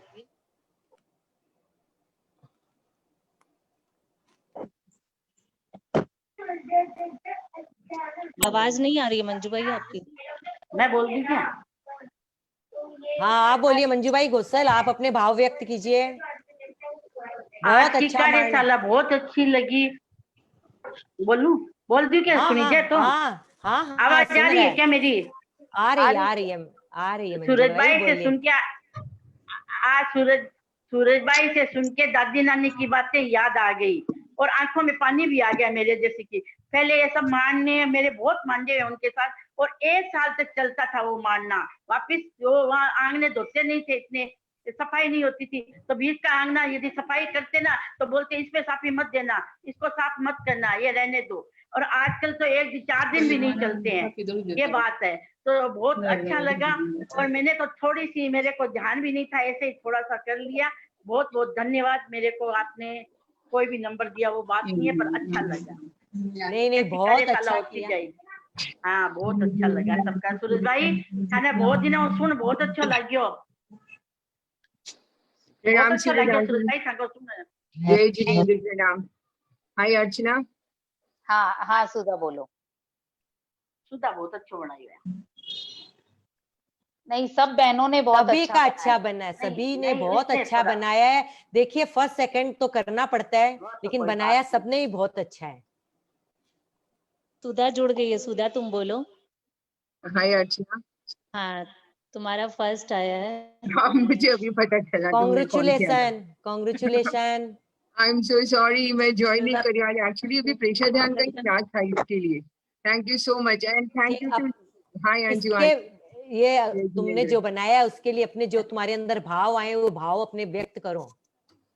एक्चुअली मुझे ऐसे भी ना ट्रेडिशनल राजस्थान लाडलू बहुत पसंद है, तो मांडना का कभी क्लास हुई थी तो मैंने करी थी, तो फिर वो जो चोपर साथिया जो से रिलेटेड है हमको कुछ चीज दी थी। आएगी तो वही आएगी। तो मैं बोलूंगी ऑल थैंक्स टू अर्चना, उसने मुझे इंस्पायर किया कि तुम भेज दो।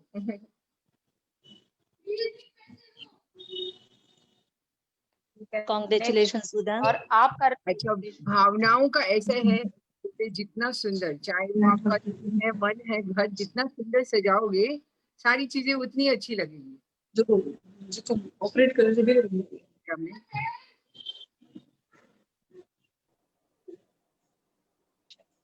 मंजू